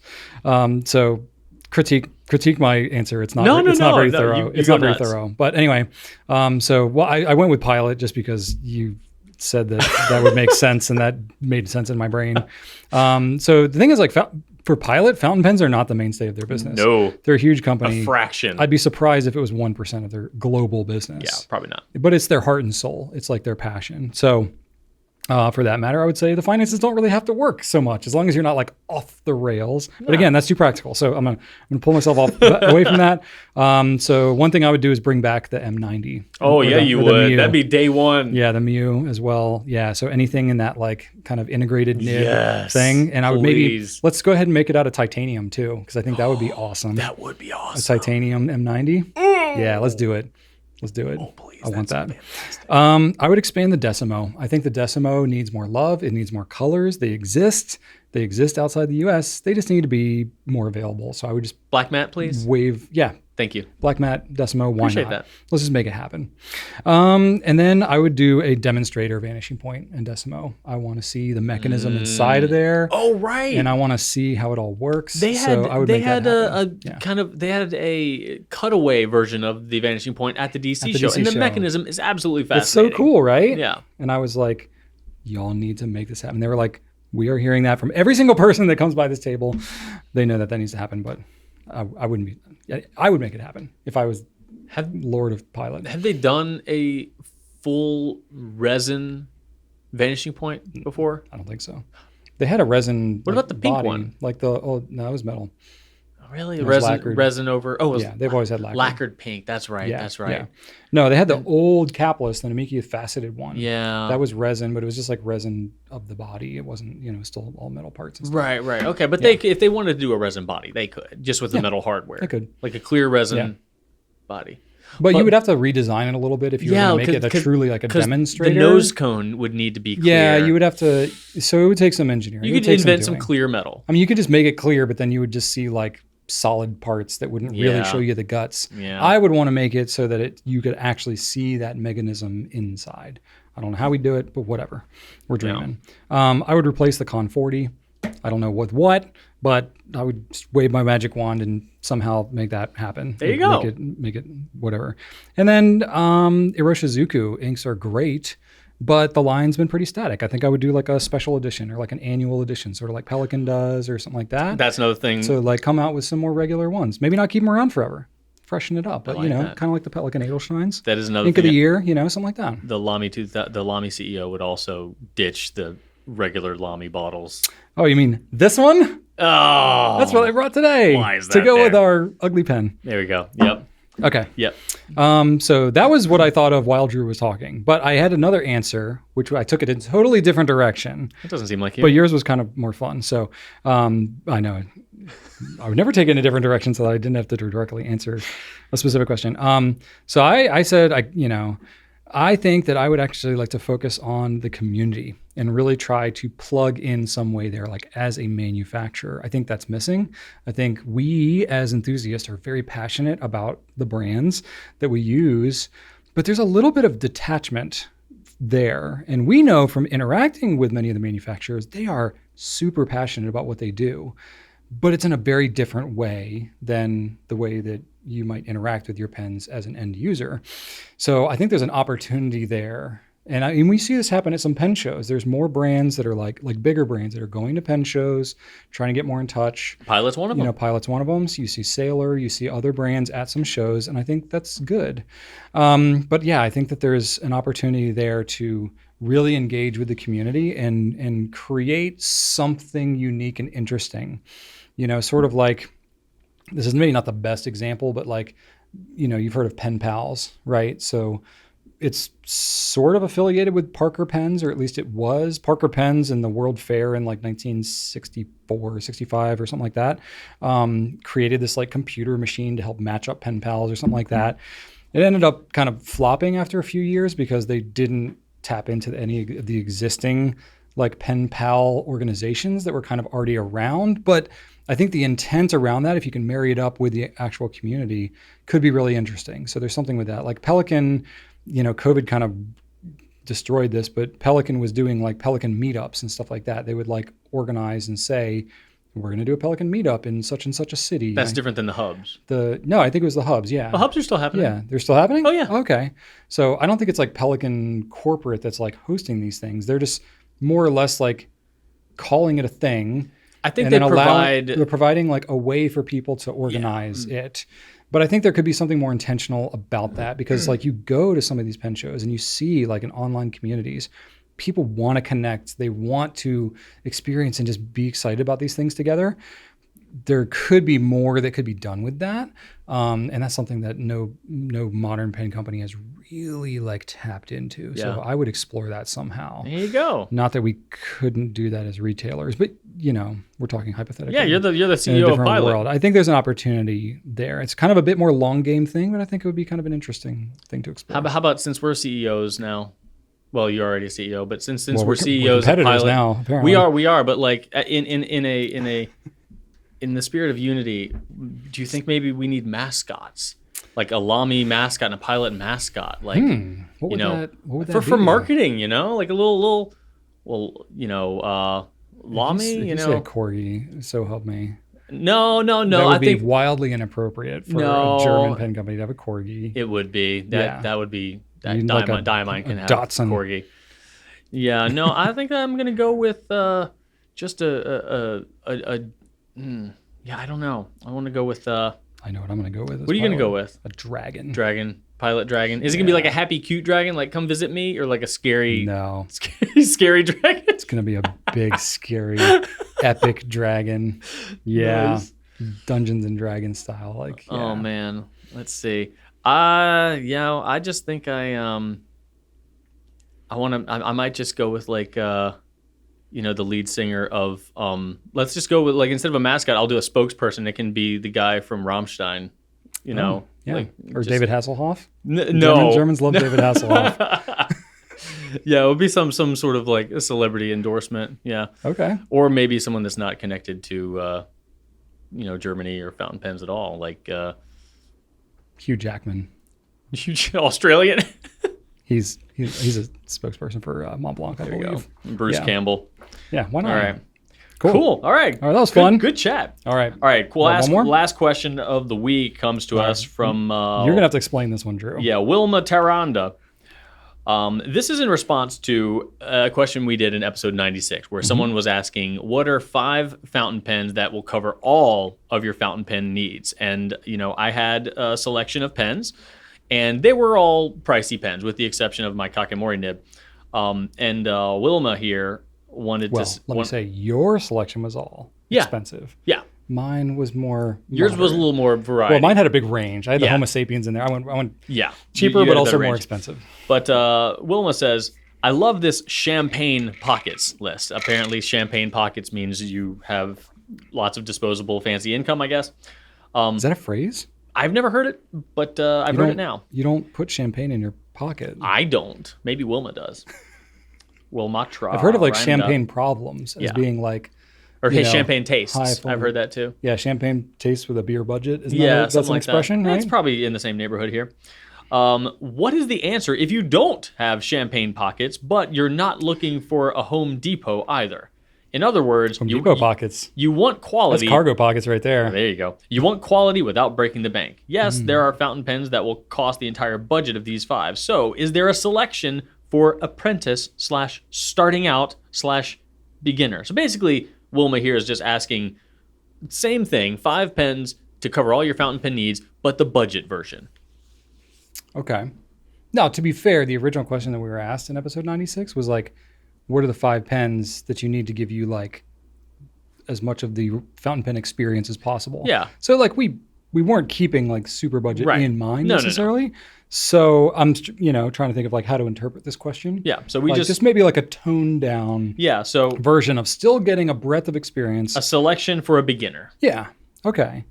I mean, we've done videos on like best pens for newbies and best pens for students and stuff like that. So I'm not just going to like regurgitate that, though certainly those are all very valid. So I'm interpreting it a little bit more as like, if you are kind of starting out in fountain pens, but wanting to get, not just like what are the best pens for a beginner, but like what will give you a breadth of experience. So I'm not going like budget as the number one thing in mind, but even though that's what they asked, it's heartily in mind. It's heartily in mind. That's because again, I've already answered this in so many other ways. You're so right. I'm trying to that's fair. Spice it up a little I'll bit. go budget after you. All right, go, fair enough. Go broad. So just to remind, so for episode 96 that we did, Drew had the Kakimori dip pen, the E95S, the Custom 823 Pilot, Sailor Pro Gear, and LAMY 2000. What a perfect list. All solid pens. I stand by those. I went with the TWSBI Eco, or alternatively the 580. Solid. LAMY Safari. Great. Pilot E95S. We overlapped Pilot Falcon. And Visconti Homo Sapiens. That was my budget buster. So we definitely had some like mid-price pens in there, but it was a little higher, right? It is, yeah. All mine were gold nibs except for the Kakimori. So, Sure. Which to be fair, it's up there. A lot of them are on the more affordable end of the gold nib, but all very solid pens. So what I kind of went with is like, if I was going to cap it at maybe $300. That was kind of like what I went with. So like a little above beginner, I'd say. The reason I went with that is because like if you're like, okay, it's $100 or $50 or whatever, I'm like, you're getting a very narrow experience if you keep the budget to that point. Because like if you say like exclude all gold nibs, then it's like you're missing out on what could potentially be, a good portion of the fountain pen experience. You can't get the whole thing at that price. So you can get some of the things. Yeah. So that's up for debate. That's how I interpreted it, so I'll just go with that. Go with it. So I think the TWSBI, I'm looking at my own list, TWSBI Eco 580 still works. I would still recommend, probably let's go Eco, because I'm going to bust the budget a little bit more towards the end of my list. You get the piston, the demo, tinkerability, high ink capacity, good nib options. Solid pen. LAMY Safari still works. It's a workhorse pen, convenience of a cartridge converter, great for testing out lots of different inks. I think that is a really good option too. Durable. Yeah. I went with a LAMY 2000. Of course, you're jumping into gold at that point, but it's just such a solid choice all around. So you could argue that if you're a beginner starting off, you could just get the LAMY 2000 and be done. Forever. Kind of could. You kind of could. Custom 823 was kind of great. I left that in. I mean, you could take or leave that one, but that one, it's a vacuum filler. It's a very different vibe than the LAMY 2000. Very high ink capacity on that one too. The nib is just sublime. Like that's probably my favorite nib on this whole list. And then the last one I had, I don't really know, but I said maybe like a flashy Banu or something like that. Just something really wild just looking. For the outward aesthetic. For the aesthetic it's completely different. And you can get some just really different. It's still a very solid pen, but in terms of the aesthetics, you're getting something very different than all these other pens. Absolutely. So that was my list. I feel okay about it. I like the addition of the Banu. That's not when we've talked about like cover all your fountain pen needs. That I think some of the needs are aesthetic. I think that's what in my original list the Sailor was because they just have a lot of variety. But honestly, Banu might be an even better choice to cover if you like that aesthetic. Like they have a very kind of specific vibe. They do. It's a very like ostentatious kind of out there design. It is, but they've got such a wide variety. Like odds are they have so many out right now, you're going to find one that just kind of speaks to you. Yeah. I think a lot of people have. A lot of people that have said Banu is not for me have since found one that was definitely for them. Yeah, because they've come out with a lot of different things. And they've come out with some good, like, not to toot our own horns too much. Toot. Some of the ones we've done, like the caramel latte, like it's not as loud as some of the other ones. Like not as much glitter, not as much like the sangria too. Like if it hits a vibe with you, if you have a affinity for sangrias, or like you remember having a sangria at this point in your life when you were doing this thing, or maybe your mom used to drink them here. Banu has enough stories behind their pens to connect with you at some point. And if they haven't yet, I bet you they will eventually. Yeah, it's like the equivalent of like a small like handheld air horn instead of like a boat horn. Yes. Still loud. Still getting attention, but not quite as much. There's more loud out there. Yeah. All right, what's your list, Drew? My lists are all under $30. Whoa. So you went like very extreme beginner. Okay. Fair enough. So for a nib experience that's going to give you broad lines. If you want to title your journal entries, if you want to write big greeting card sort of things, I'm going to go with the Sailor High Ace Neo in a 2.0 nib. It's Okay, a 2.0. Okay. That's the biggest one they have. Okay. So nice big bold line for titling, things like that. Yeah, okay. And just for like putting down a ton of ink if you just want to be a little crazy. So you could maybe use that in some everyday if you had like it's really pushing it. broad lines, but yeah, it's pushing it. If you've got like a blank paper, then sure. But writing within any sort of confinement, you're pushing it. Yeah, you're pushing it. Maybe like an 8mm ruling, like on the Clairefontaine, like the full. Like, yeah, you could probably make it work with that. Yeah. One thing that I like to do if I'm confined to a certain amount of space and I'm using like a 1.5 or 2.0, normally I'll switch to being 100% underwriting, coming from the bottom of the line going up so that I can get that straight, flat downstroke to really maximize my line variation. Yeah. If I'm, pressed for space, I will rotate and come at it horizontally so that I'm writing a bit more like an architect would. So that my downstrokes are now thin and my cross strokes are wider. So I'll just bring my stub nib over to the right, and I find that space gets a little less messy that way. Okay. That's just what I do. Interesting. So Sailor High Ace Neo for your big titles. TWSBI Go is going to be my capacity pen. So that's a super cheap version. It is, I can't have the Eco on here because that is $32.99, somewhere above that. So we're going to go with the Go. I could do the Swipe because you also get good capacity there. I'm personally more connected to the Swipe, but the Go is cheaper. So we're going budget. So that's your capacity pen there. Fair enough. The LAMY Safari is going to be on here for durability and versatility with the nibs swappability. You're going to get a, workhorse pen that you still can, if you wanted to, have a 1.5 nib on there if you wanted. 1.9 even. 1.9. You got the 1.9. That's true. I forget about that one. Yeah, that's close enough to a not. It really is.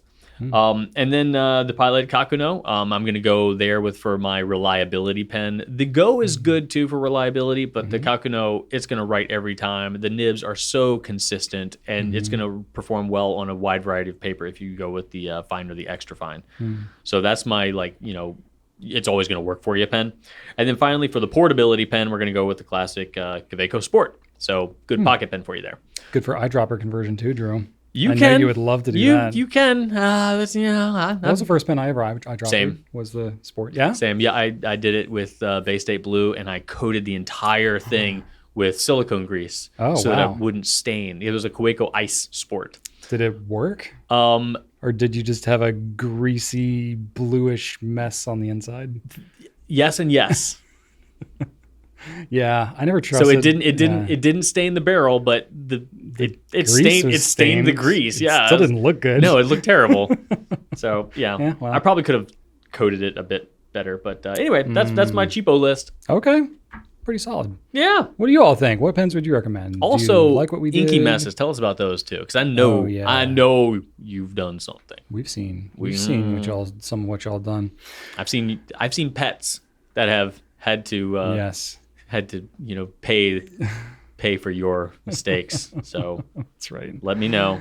Oh my gosh. Yep. Well, you can let us know what you think. If you have any questions for us for future Pencast, you can leave it in the comments on the YouTube video, or you can email us at pencast@gouletpens.com. All right. That's it for Q&A. We got a pen spotlight on a UGLY. This pen ain't got no alibi. It's ugly. Maybe it's ugly. Maybe it's pretty cool. Let's talk about it. Let's find out. All right, Brian. By hiding it. Oh, what do you have here? I got something. Give us the big reveal. It's got a little bit of a story here. So this is a pen that I had not experienced for myself in person until I went to the DC Pen Show. Oh. This is a pen, I forget what it was. We were talking about ugly pens. We were talking about in the Pencast a few weeks ago. And we had a fan of ours who... More than one mentioned this pen. I guess a bunch of people mentioned this pen as like, oh, this is like known as one of the weirdest looking pens out there. Yes. And did we look it up in the Pencast and we were like, what is this thing? I don't remember. I think I pulled it up on my laptop because some people had commented on it or something. And it was like, what? So when I went to the DC Pen Show, we had a gentleman who was nice enough to just hand me one. He was like, here, this is the weird pen. And I was like, this is even weirder in person. I need to show this now. So this is the Rotring Core. Now, we have no affiliation with Rotring. I have nothing for or against them, But this pen is a very interesting design. So let's take a look, shall we? There it is. Ooh, the core. So it's got a look to it. It does. I don't know what I would necessarily describe as this aesthetic. It's something.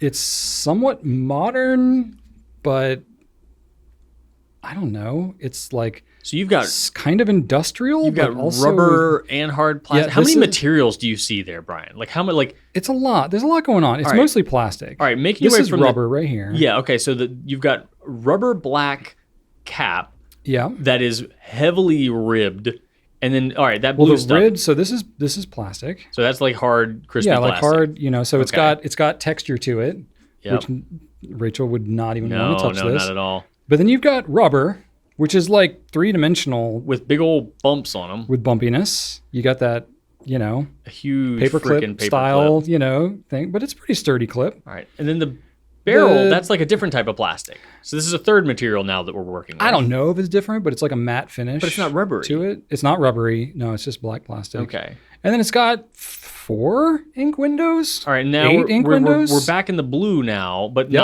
not. I mean, bumpy, it matches. It matches. but it's not bumpy stuff. Nope, it's shiny and smooth. Okay. So So we've got like 4 different 4 different types of textures, colors. Good Lord. And then you got the printing on it and stuff like Right. that. Yeah, what is this? What is this printing? What is that? I don't know exactly. What does it say? What sort of logo it is that? says, It says Germany, and it says Force Resource. Okay. So- Force Resource. Are those actual ink windows? Yeah, They are. Okay. yeah. There's a converter inside. And I guess that's a core logo there at the base of the cap. I would assume Is so. that a C? Yeah. Yeah. And then So I mean, I know Rotring from like I guess I actually don't know that much about this company, to be completely honest with you. oh my God. And then there's what is the grip. the grip section? So it's like the outside of the pen is interesting enough. What? It's very. It looks like it looks like one of those like tricks when you have like the little cigarette in the tray and you like split it in half and it doesn't looks like it's broken, but it's not. So the weird thing is, it's actually oddly comfortable. What? It looks very strange, but it actually feels pretty natural. But I'll say the only thing is, if It's you almost like what do they call those nib holders that are offset? I think they're called offset, right? Really? Like the calligraphy ones? Yeah. Or there's another word for it. Yeah, it reminds me of one of those. So the grip section does Oh, not man, what is that just called? go Yeah. straight. It like dips down and then comes back up where the Yeah, nib it's is. interesting. It's like an optical illusion, Yeah. It's like where's the like something's feed? missing. Like the feed should run straight through here. How is it off? My guess is I actually don't know. I don't know how this thing works. It's My some guess kind of, is I don't some know. kind of magic. It's got like a wraparound, kind of like a LAMY preppy sort of a nib design there. The fins on that feed though, look at those fins. My goodness. They got some strength, Those don't they? are beef nuggets. They do not mess around. They let you know they are here for business. Goodness heavens. But then you got a texture on the bottom of the grip All right, so here this is too. like texture number So you got like a 9,000. shiny bubble type texture with a matte kind of rounded thing Oh my that God. kind of has a little bit of an angle to it I here. think I kind of love but it. it also swoops up a little bit on both the front and the back. So I don't know. It's interesting. Wow. I don't really feel this texture that much on the bottom. It just because I guess it's so like smooth and round. That's not really. I really don't feel that. You definitely don't want to grip it towards the front because this gets pretty uncomfortable right here. What do you think TCN means? It says it on the cap here. That's a good question. What in the world? Total Control Network. What is interesting though is it says right on the pen. I don't Does know it if you noticed really? that. Yeah, it says right on. There we go. And then it says turn this way. It's got an arrow to take off the grip section. that I guess if you turn the barrel that way, that's what opens it up. So that means that. Okay. Yeah, so that's what opens it up. But if you turn the. But wait, there's more. Oh God. Okay. So then you open it up. Oh, what? So I was not given this pen with a converter in it, but it has like this. What is yellow- that? I don't know. It's like a little. Is it spring loaded? No. It just is in there and it kind of slides. And All right, audio listeners, I don't know what to tell you. I think, I really don't. You know what I think? I think what this does, I've never seen a mechanism like this. I think when you have it in the pen like this. All right, he's putting the converter in the pen. Yeah, so the converter fits like a normal converter, standard international. I think when you close it, it's got like this little ring inside of there. Because if you notice, like when you pull this part out, this kind of like, they go inside. They kind of inset a little bit. So I think it's like an assist mechanism to help pull the converter out. What? So if I push this down, okay, he's I can hear it kind of. I can hear it kind of click. I heard a click. Yeah. And then as you unscrew it, it feels like you're breaking something. Oh God. But I think what's happening is it's sliding on those little wings. What? Ah! Oh, I just bent it. You just bent it. Oh, okay. That's not. That was what the click great. was. You feel like you're breaking it. Oh, it's broken. Oh, that's because I was breaking it. Okay, well, dude. that's a design element. It's a feature, not a bug, folks. Oh wow, what are those supposed to be? I think it's meant to help pull the converter out, Oh God. but you can just pull it. It's not. I don't know. To me, you're solving a problem that doesn't really exist. But No. anyway, there it is. But I've not actually written with this thing yet. Let's ink it up. So I thought, let's ink it up with one of the most unique and beautiful ink bottles. It's something. I actually really like this bottle. It's quite practical, and I can show the Yep. the substantial. I think we talked about this recently, right? Yes. With our bottle designs. Yes. So this ink, this is LAMY turquoise, which is like Which is their best ink. their best standard line standard, ink, yeah. not the crystals, but this Right. is the regular. I also like how it's like a spinning top, sort of. That's like just that's really a fun. Great idea. And you get your toilet paper here down on the bottom. Yep. That kind of snaps in place, but you get a pretty meaningful well It in is there meaningful. Yes. to stick the nib down. So I was gonna see, can I take these gigantic? Oops. See, oh boy, see this? I haven't used this in a while. Okay, there we go. I'm gonna take these strong fins, and I'm gonna put it like all the way down in there, and see if I can't ink myself up some LAMY turquoise in my rotring core. Where? See where? Oh, okay. It should be in there. It's in there. Now, to be fair, I did not clean this pen out. It didn't seem like it was inked. Okay, There there we we go. go. We got some ink. I don't really need to get a full filling, do I? Because Nah. I'm not going to write a full filling with this thing. Okay, so there's the ink. See, remarkably practical ink bottle. Yeah. I'd give it to LAMY I on agree. this one. But I will say that I think that LAMY could do more with an innovative ink bottle style. I think they could come up with something pretty cool. Maybe. They're But it very is creative. unique. Just the combo of these two, though, I think is just too much to pass up. All right. Oh, these paper towels are not very absorbent. I know. Look at that. Look at my hands. That's usually where I make the most ink messes, All right. Let's see if I can, inking up and cleaning. break these these pins for good. Okay. So it inks up pretty well. All right, best pen ever. All right. Okay. This ink is a little darker than normal. There might have been some Schmutz. residual something Yeah. in there. I did not clean this because whatever. It's interesting. So it's got like a pretty, like a cut Yeah. kind of out of there. And The feed's not dragging against the page, is it? No. I mean, if I was really going down, then I could, but literally because of the sunken grip, I can't get it but so low. I would have to hold it okay. unnaturally Well, good. to kind of get to get it on there. And let me see, you almost really can't rub it on there because this part Oh, right. actually hits well, that's good. first. So the feed actually kind of stays completely So out how of does the it way. feel? Pretty good? Pretty bad? The nib is pretty smooth. I don't know what nib size this is. It seems like a, fine or a medium, kind of a generic little thing. I like to think it's got its own nib style. It's just called like turbo or something. Yes. This is the, what is this called over here? It's the Force Resource Yeah, it nib. is. There you go. Rotring core, LAMY, turquoise. I will say this is a better feeling nib than I expected, but there you go. That's the rotring core. I'm kind of sad that it doesn't make a weird noise, with the way the pen looks. You remember those old Oh, let me, do you remember those old and the cap too on the top. Oh yeah, you got a little. It's got a little hex key there. straight up Yeah. Little Allen nut. like a IKEA furniture, There we go. thing.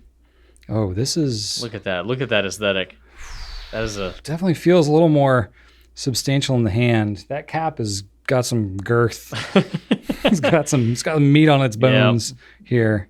But yeah, there we go. I don't know. I don't know what to feel about this pen. It's kind of like that Delta Amalfi that I like. Kind of love it because it's so unusual. I think that this pen is more attractive than the Amalfi. I don't know that I would say that. My thing is that it has a uniformity to it that the Amalfi does not have. It does have a uniformity. Oh God, what that? Ah! Is that weird? Oh, I don't like that at all. No? No. That's terrible. That upsets me. It definitely doesn't as easily suit your handwriting style. What's off for you with that? My fingers are beneath the nib, and it just freaks me out. It is a little weird. I don't like that one bit. It is a little weird. It's very upsetting. I'm gonna have nightmares tonight. It is a little weird. Anyway, that's the Rotring Core. Thought it was interesting to show. Whew. If y'all have any other weird pens that we've never talked about or heard about, I would love to know because this expanded my horizons a little bit. All right. Next up, Brian, I have a little bit of a surprise. Oh. I have a segment that you're not really ready for. I'm not ready for it. No. You didn't put this in the notes, Drew. No, because you're totally blindsiding me. Because I didn't want you to be able to prepare for it. Great. Yes. Because I love not preparing. Hold on. Well, you did know about this, though. You just didn't know it was going to be today. So. I did know about it? Ah, yes. Okay, so do you remember when we talked about, we've talked several times about how you're not really in tune with the whole fantasy genre? Yes. I would say that's very much true. Do you remember during the company meeting where I just decided that I would one day give you a Mad Lib so that you could create your own fantasy novel? Oh, yes. I remember this. An hour after I mentioned that, your assistant Jen created one for me. That's awesome. And I have it here. That's inspiring. And we're going to do that today. To be fair, we have a lot of fantasy fans here at Goulet Pens. I think I'm in the minority. Oh, absolutely. Of people that just can't fantasy. No, you can't fantasize fantasy. Clearly, with my pen CEO question, I can't even detach myself enough from reality. I have got a lovely story here that I'm going to read after you help create this prose. Am I going to go like Angela Martin style? The silly no, you man. better not. The tall, handsome gentleman. Tall. Okay, so as we begin, well, here, give me a verb, Brian. A verb. A verb. So this is of a fantasy style, right? So yes. Should I lean into that? You can do whatever you want. Okay. The world is your proverbial oyster, my friend. Okay, let's see here. A verb. Yeah. Give me a nice action. There's gonna be a bunch of these. The first one that came to mind was like, I don't know how clean I'm trying to make this. Defecate was the first one that came to mind. Okay, there we go. All right. A noun, please. A noun. Let's see here. Pancake. All right, beautiful. Adjective, please. Adjective? Oh boy. What is an adjective? It's like a descriptor, right? I haven't done this in such a long time. Adjective, yeah. That would be like a color or something that describes. Yeah. Okay. Stinky, brave, lumpy. Desperate. God. I'm going for dramatic here. All right. Another one. Another adjective? Desperate and what else? Desperate and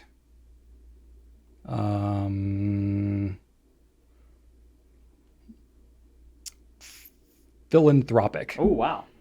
I don't know why I feel so inclined to use big words. Except pancake. That one's pretty simple. Because I'm kind of hungry. All right. Next up, we're going to do an animal, Brian. An animal. Let's go with a griffin. All right. It's fantasy themed, right? Sort of. You're basically George R.R. Martin. Don't know who that is. He wrote Game of Thrones. But then again, I guess that was not like super, super high fantasy. Adjective, please. Adjective. There's another descriptor. Another descriptor. Blue. Goulet blue. How about Goulet blue? Oh, okay. Let's work that in there. All right, and a land type. A land type? Yeah, like a cave, mountain, plains. Archipelago. Oh my God, okay. feel like I've been hearing a lot about those with Oppenheimer and all that stuff. Okay, a plural noun. A plural People's, noun. places, or things is Kittens. kittens. Okay, an adjective again. Adjective. Strong. All right, a mythical creature, not non-griffin this time. A mythical creature. Let's go with the Hydra. Ooh, good one. Hydra's cool. All right, a color, Brian. A color. Let's go with puce. Puce. Clothing item. Clothing item. Cargo shorts. Yes.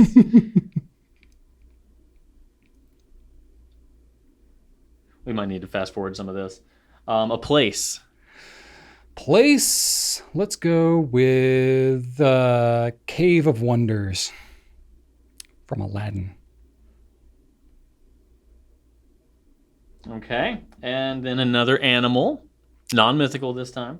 Komodo dragon. All right.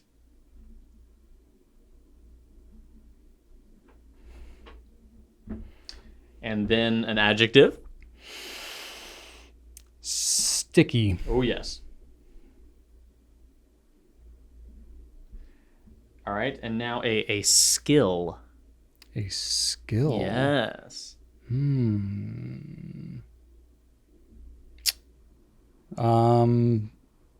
don't know, like a marksman, like marksmanship, something. I don't know how that grammatically fits in there.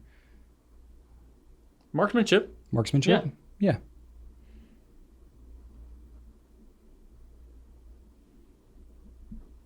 Okay, adjective, please.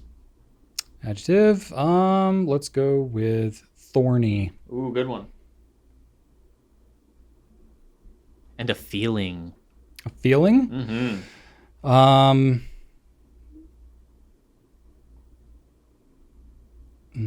Let's see here.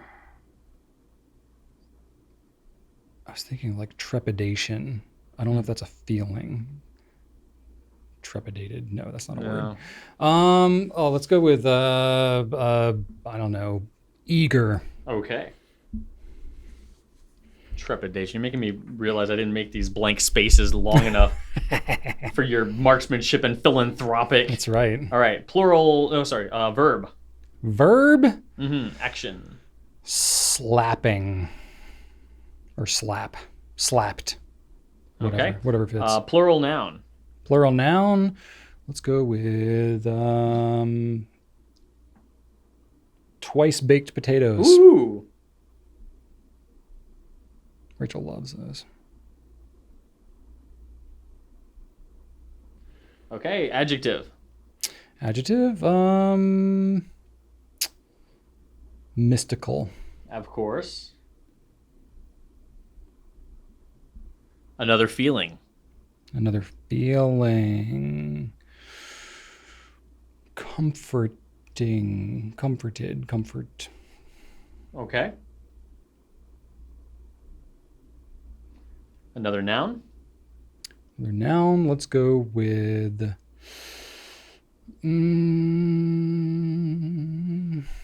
dragon. There you go.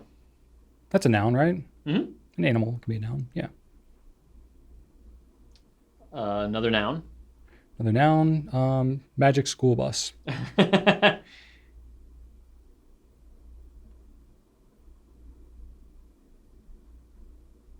An extinct animal.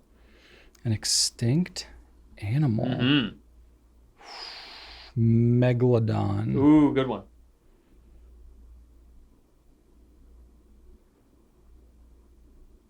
Landmass. Landmass. That's what it says, yeah. Pangea. Nothing gets more Go massive. with the OG landmass. Okay, almost done. Occupation. Occupation? Mm-hmm. Let's go with beekeeper.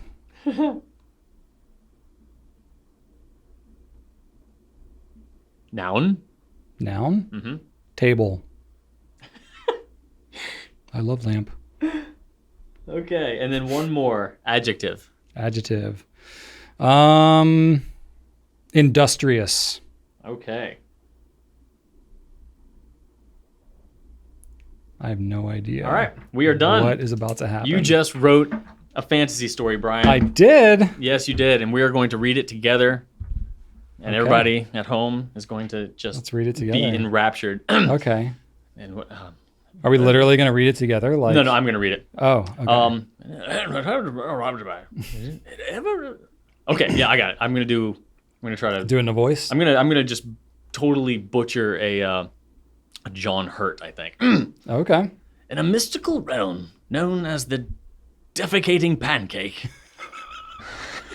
a desperate philanthropic hero embarked on an audacious quest. The realm teetered on the edge of peril, and as malevolent sorceress had pilfered the enchanted fountain pen, an influential artifact crucial for upholding the balance of magic. Accompanied by a steadfast griffin, the hero voyaged through treacherous Goulet blue land. Through treacherous Goulet blue archipelagos, where ancient kittens murmured long-forgotten secrets. Along the journey, a strong hydra bestowed upon them the magical puce cargo shorts. Adept at conquering even the most shadowy of adversaries. The journey led through an enchanted cave of wonders, where melodies of forgotten legends resonated within the trees. In a concealed glade, a playful Komodo dragon offered to guide them to the sorceress's lair. Yet, before proceeding, the hero needed to surmount a daring challenge, a sticky test of marksmanship that left them breathless. At the foot of a thorny, eager mountain, the hero confronted the sorceress in an epic clash of slapping. Sparks ignited, twice-baked potatoes flared, and the very earth quaked beneath their feet. At the peak of the confrontation, the hero unleashed a mystical spell fueled by comfort. and the magic of the enchanted fountain pen. As the sorceress's powers ebbed, a final surge signaled her defeat. With the enchanted fountain pen reinstated, the town was rescued from impending dragon. Okay, it's a noun. Impending dragon. The realm celebrated their hero's valor, and the leader rewarded them with a magic school bus. Also a megalodon. Okay. and a Pangea to claim as their own. Thus the hero returned home, eternally revered as the beekeeper of Table. Their legendary chronicle kindling the spirits of industrious adventures for ages to come. Wow. There you go, Brian. Wow. Never let it be said that you lack... The puce cargo shorts, I think, are what got me the most. That was good. There we go. Wow. Puce cargo shorts. I think I've got a gift. Industrious beekeepers. That's right. The world over. That's right. All right. Well, if that wasn't enough nonsense, now we can move on to the officially scheduled nonsense portion. Regularly scheduled nonsense. Regularly scheduled nonsense. Of what's happening. Yes. And I'll let you start it off, Drew.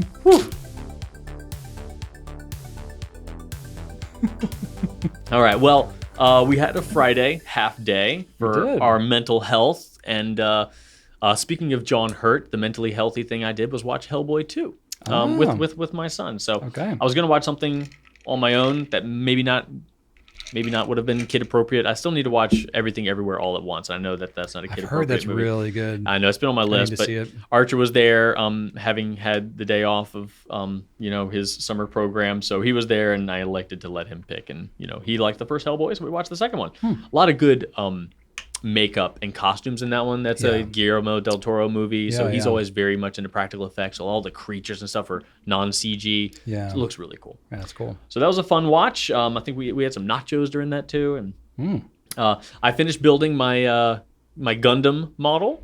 Oh yeah. So that was fun. Archer helped me with that. At first he was pretty intimidated by it, but after he saw how cool it looked, he got very much into it, and everything snapped together with alarming precision, like Lego level precision. That's very satisfying. Oh, it was so satisfying. I didn't expect it. As a plastic just snap together model, I was expecting it to be kind of like, don't touch it, like leave it alone. Yeah. It's going to fall apart. But no, not only did everything fit together marvelously, but you can totally play with it like an action figure.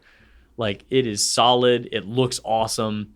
Like, you and Joseph would probably love playing with these things. Like, it was definitely what I need is another. It was a ton of fun. Hobby. It was a ton of fun to put really together. Cool. Yeah. So that was fun. Saturday we went to get haircuts, me and Archer. And then we went to a wedding. It was kind of like a impromptu thing, not like a super, just kind of a very small group of people. But yeah, we went to Maymont to do a wedding. So they got married down at the Japanese gardens, and Archer just climbed on a bunch of rocks and look away for 1 second, and he's sitting there with a stick and then a pointy piece of mulch, and he's got like some sort of grass that he's using to wrap the pointy piece of mulch onto the end of the stick to make a spear. Wow. So he's just like fashioning weapons a weapon at a wedding. Yeah, so he just kind of walked around with that for the rest. Game of Thrones. Yeah, of him. Yeah. He just walked around with that for the rest of the trip. So hey, I was like, all right, yep, him just he's doing that. And oddly enough, like, we hadn't been to a wedding in a long time, and surprisingly, we have another one in October. Hey. So I'm just like, kind of weddings, kind of back to back here, coming up with. I haven't been to a wedding in years. I don't remember the last wedding I went to. Yeah, it's been a while. We're approaching 40. Just few of our peers are getting married these days. Yeah. But I will say that the wedding in October, Brian, the attire. Medieval guard optional. Whoa. So yeah, very much a theme wedding. It is a themed wedding. Medieval garb. Yeah. Sounds kind of awesome. So like they're big Renaissance fair people. So Shannon kind of wants to do it. So I mean, you've got. I don't have like a cloak thing, but that's more like a Western. No. It's a medieval. I bought it. A medieval cloak? The one time I went to a Ren fair, I bought it there. Yeah, that thing's pretty cool. Technically, I believe it's a highwayman cloak, but I don't know how to like dress that up. I don't know how to. I feel like we got some folks how to like make Crystal. that work. Yeah, we got some folks around here that could probably. Yeah. So I need to in the right direction. Need to find something. So we got some Ren Fair people here. That's pretty exciting. I could come up with something for that. I've never been to like a themed wedding like that. Oh, neither have I. All of mine have been remarkably. Neither have I. It's one of those things where it's optional, but I think they want people to do it. So we'll see. On a Sunday morning, it was a delightful morning because I got Waffle House. That was special. Shannon said, hey, we don't really have a lot of groceries. We need to go to the grocery store, but we can go out. I'm like, yeah, we can. How about Waffle House? And Archer was super into that too. So she got outvoted. Waffle House. You didn't sit at the bar though, did you? No, not with 3 people. Get a table. Yeah. That's cool. That's cool. And then, we just ran some errands. We tried to go get some like last minute T-shirts for Archer for back to school, but Old Navy and Gap kids were just totally picked over. Yeah, they didn't have jack. Yeah, so. Like everybody's starting school right now. So yeah, so we knew it was a risk, but that didn't really play out. Went to Target, and I had to buy at Target a bar soap travel, container thing. Yeah. Like I switched to bar soap like a couple months ago, and it's been nice, but I'm like, I can't remember the last time I've ever had to travel with it. But I'm gonna go to the San Francisco Pen Show next weekend, so I wanted to do that, so it wasn't putting soggy soap into my little carry-on thing. Usually when I travel like that, I had one of those, and then I like lost it, and I just didn't replace it. Yeah. And then I found it like 10 years later. It was at my in-laws. How about that? So I left it there at some point, and it got like put into a drawer. And I don't go like into drawers when I go places. I'm like not one of those people. Like if I go to a hotel or something, like I'm living out of my suitcase. I'm not hanging stuff up in the closet. I'm not putting things in drawers because I'll forget stuff. Oh, absolutely. I forget stuff even when I don't do that. But I know plenty of other people that are like, the first thing they do, they go and they like unpack their whole suitcase. They put it in all the drawers and the dressers and all that kind of stuff. And I'm like, I'll do that if I'm staying. I respect that. If I'm staying for more than 2 nights, I will. Like at Disney, I'll probably do that. Especially if like there's other people around. Yeah, like but if it's just like 2 nights, nah. Yeah, absolutely not worth it. Okay. But also like this little soap thing. I don't know why I'm hung up on this, but the soap thing wasn't just a square. It was like curved, like inward on both sides. Curved inward? Yeah, like on both sides. Yeah, and I'm like, why are you just assuming that soap naturally is that shape or like wears down to that shape? My soap's a bar. It's a brick. It's just a rectangle. Like, or it's usually like the other way around. It's like usually fatter in the middle. Yeah, so like that irritated me. I'm like, why don't you just interesting? Like that's gonna. I don't even know if it's gonna fit in there. I mean, whatever. It's just soap. I don't care. It's not like it's gonna make anything dirty. It's literally soap. So. Yeah. You know what I've done when I've traveled before and I like didn't have a case or whatever? I would just bring a fresh bar of cargo soap. Pants? No.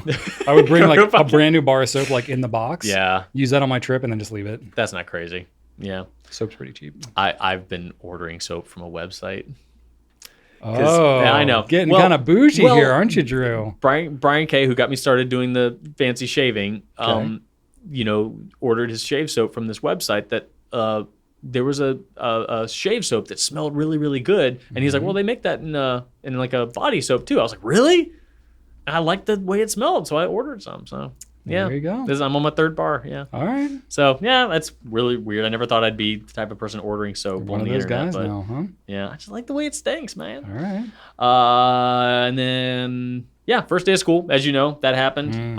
Archer came back after the first day. He was pretty pleased, but his third grade teacher moved up to fourth grade, so he was hopeful to get her, didn't get her, and his two best friends, also neither of them were in his class, and both of them are together in the other teacher's class. Oh, that stinks. So he was super upset about that. Yeah, that's upsetting. Yeah, I told him, I was like, yeah, that sucks, bro. I'm like, no two ways about it. Joseph had that a couple of years ago. I think it was when he got into sixth grade, maybe. Yeah. So he had didn't know a lot of the kids, and his like two best friends were in like a bunch of each other's classes, and he had no classes with either of them. Yeah, that stinks. But he made new friends. Yeah, and if, and we know that'll happen, but it's hard to tell them that that's gonna happen. So that was a bit of a bummer. And the only thing he got upset about was the fact that he was gonna have to learn cursive. Well, he came home. He's like, "They're gonna make us learn cursive, and I'm not gonna be able to do it. I'm gonna get an F." I'm like, Archer, you haven't even tried yet, dude. I would love to help you learn cursive. Like cursive kind of pays our bills, buddy. Like, man, he is just like horrified at that. I'm like, dude, trust me. There's gonna be crappier parts of your year than cursive. Yeah. Just so wait. Also, I think he's getting a recorder very soon, so I'm super excited about that. We have 4 recorders in our house, maybe 5. I don't know. Yeah. Yep, we did our share of recorder concerts and all that kind of stuff. So that's the thing. So I got that to look forward to. Oh, but, that's exciting. Yeah, other than that, I'm just focusing on the San Francisco show. So I'll be there late Thursday night, but I'll be there. If anybody else will be there, I'll see you all day Friday and or all day Saturday, because that is when I will be there. Yeah. Looking forward to it. It's a very, very fun show. Yep. Go up and talk to Drew. Don't be afraid to talk to him. Nope, not unless talkable. I'm like purposely trying to scare you, but then that'll be very obvious. Yeah. Very obvious. He makes it obvious. Yeah. Absolutely. Yep. You'll wear that medieval cloak thing. It'd be very ominous. Probably a Princess Leia outfit. Speak up on people. Okay, that's a look too. All right. Okay. You done? I am done. All right. I don't have that much to talk about this week, honestly. My kids started school as well. They're both in middle school now. It's kind of crazy. And we had like open houses last week. So got to go around, walk through the whole school for both of their schedules on their A day and their B day, which it was like different kid on each day. So we went back to the school twice, walked through all that. It's a very interesting dynamic, especially with Ellie. Ellie's a little more like me. She's a little more free-spirited, not a super hardcore planner. Joseph and Rachel, a little more of the planner, like optimizer, like this is the shortest path to get to the classroom, and thinking about, you go here and then there's lunch and then this and then you have to go to the bathroom. And Ellie was very much like, didn't want to hear advice, needed to find her, find her own path through the school. That sounds like my son. It was an interesting dynamic. Like my son is both anxious and unprepared, but also doesn't want help. So it's like the worst of both worlds. A great combination. Oh, it's terrible. He's terrified of everything, but also like don't try to tell him anything. Don't try to help him. He wants to figure it out on his own, but also he hates it and doesn't and wants to know it already. Like it's just that's a fun. I will say that Rachel did inform me and show me something that made me think that Joseph does have a bit of Brian You know, Oh yeah, how so? I do know you just purchased some new shirts, but I did. But It's one of them. But you also Little Goku action. you also have been known to kind of have a pretty stock library of clothing. I got some greatest hits that I'll cycle through. In that vein, she showed me a picture of Joseph on the first day of school this year, Oh yeah. and Joseph on the first day of school last year. Yep. Absolutely the same shorts, absolutely the same shirt. Literally the same outfit. Yeah. I think I'm trying to remember because he's big and he's grown. She says that he didn't plan that, but he might have. I don't know. I don't think he planned it because it's what he wore last year. I think it was just what he wanted to wear on his first day. I think that she said that was his favorite shirt. Yeah, it is. Yeah, I was like, that's a little bit of Brian and a little bit of his dad, a little bit. Just like, this is what I got. This is what I like. I'm a fan of this, and that's just that. And if I could buy multiples of this, I would. Yep. That sort of. I made one suggestion to him on the sock thing, which is because it's like you're a kid and you have socks, and it's like whatever. They don't really know what's going on. Socks end up everywhere. They don't match them up. They don't. They're inside out and sideways, and they'll do whatever. But then he reached that point where he was like outgrowing his like little kid socks. Yeah. And he needed some new socks, and I was like, all right, dude, your like feet are getting big. You're not into like the kid socks anymore. Yeah. I was like, here's how you do it. You take the sock, you find out what you like, you buy all new socks. There we go. At the same time, make them identical. Yes. That way it doesn't matter. You don't have to match them up or anything. And you just go with that. And he like latched onto that. There we and go. Now he's like all, what is it? The calf length white socks. Yeah, man. Like a middle-aged dad. Yep. And he's just rocking that look. So yeah, he's got a little bit of Definitely. He's definitely got some big Rachel vibes, but every now and then you definitely can pick out some Brian. Oh yeah. He's definitely got some Goulet, He appreciates some cargo shorts. He likes to have his like pencil and pencil sharpener and like all this stuff. He keeps his pencil sharpener on him? Yes, so that he can sharpen his pencil at all times because he draws a lot and stuff like that. He's like, I mean, you remember me. I was very particular about like, I had a mechanical pencil, like a Dr. Grip. Oh yeah, I remember mechanical that thing. pencil, and that was like my thing. And like my Mm-hmm. Pilot Precise V5, I would carry that around in blue usually. And like those were just like, I had those with me, and I had one of those like clicky eraser kind of pencil things, where it's like, oh yeah, it's like a it was like the long dangly, it's like the white thing. floppy. Yeah, and you can, like, you always make it go all the way out, and it's like, blah, blah, blah. Yeah, we always you just did like that. click it, and Yep. might have already been like a fidgety kind of thing too. Mm-hmm. I would take that Dr. Grip apart all the time. And build, little rubber band like, spit shooter guns and stuff like that in class. Yeah, did all that all the time. Nice. Yeah. So anyway, to go back to it, the open house thing, that was an interesting dynamic. I was along for the ride on that one because Rachel, like, she's usually right and she knows the most efficient way to do things. And Joseph has been at the school. He's 8th grade. He's like, he knows how to get around the school. And to see Ellie like want to figure it out her own way and not take their advice and refuse their advice was there was definitely some feelings being had all around. Man. And Rachel was also just like, oh, this is how I treated my mother when I was that age. And she was like, I was kind of rebellious and resistant too. So she's like feeling kind of both sides of that. And I was like, it's okay. It's the age. Yikes. It's just, and it got to the point where like Ellie really wanted to just like find her bed. We were there for an hour and a half, by the way. Oof. Walking around. She went, that's a long hour and a half too. Yeah. Just walking around the school the whole time on these like concrete floors. But, I mean, she's great, and she's I was like, look, whatever it takes to feel confident about going into your school. And the thing I tried to comfort my kids with is, my story. I don't know if I've told this a lot recently because my kids just went back to school, but I don't know if I've mentioned on the Pencast.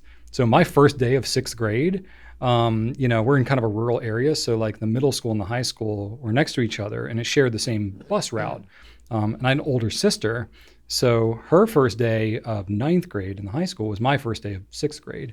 So, I wasn't really thinking that much when we got to school after riding the bus in the morning on my first day of 6th grade. And I just followed my sister right off the bus to the high school. So I straight up got off at the wrong school. I don't think I've heard this either. Yeah, I did that. Oh my gosh. And I got like a good 20, 30 feet away from the bus, and my bus driver like realized I got off and like honked the horn and like waved me back. Oh my God. But I think I was like, what's going on? And she like waved me back on the bus. She was like, this is the high school. And I was like, oh, I was like super embarrassed and stuff. But That also, could have been a lot like, worse. Just imagine if I like walked into the Oh my school God. and realized I was like, oh my gosh. So yeah. So the thing I tell my kids is I was like, well, if you at least make it to the right school, you're ahead of where I was on my first day. Yep. You know, so that's sort of disarming and, you know, funny. But yeah, that was the thing. So it was interesting watching Rachel just like try to like bite her tongue. my it was God. like Rachel, just let Ellie go. Like we're just gonna follow her wherever she needs to go to feel comfortable around the school. That would be me. And Shannon would be telling me to just chill out. And so leave it Rachel would be alone. sitting here and Ellie would start to like go down a path and she'd be like, look at the sign, it's that way. And I'm like, Rachel, just she's not listening to anything you're saying. Just like Zen state.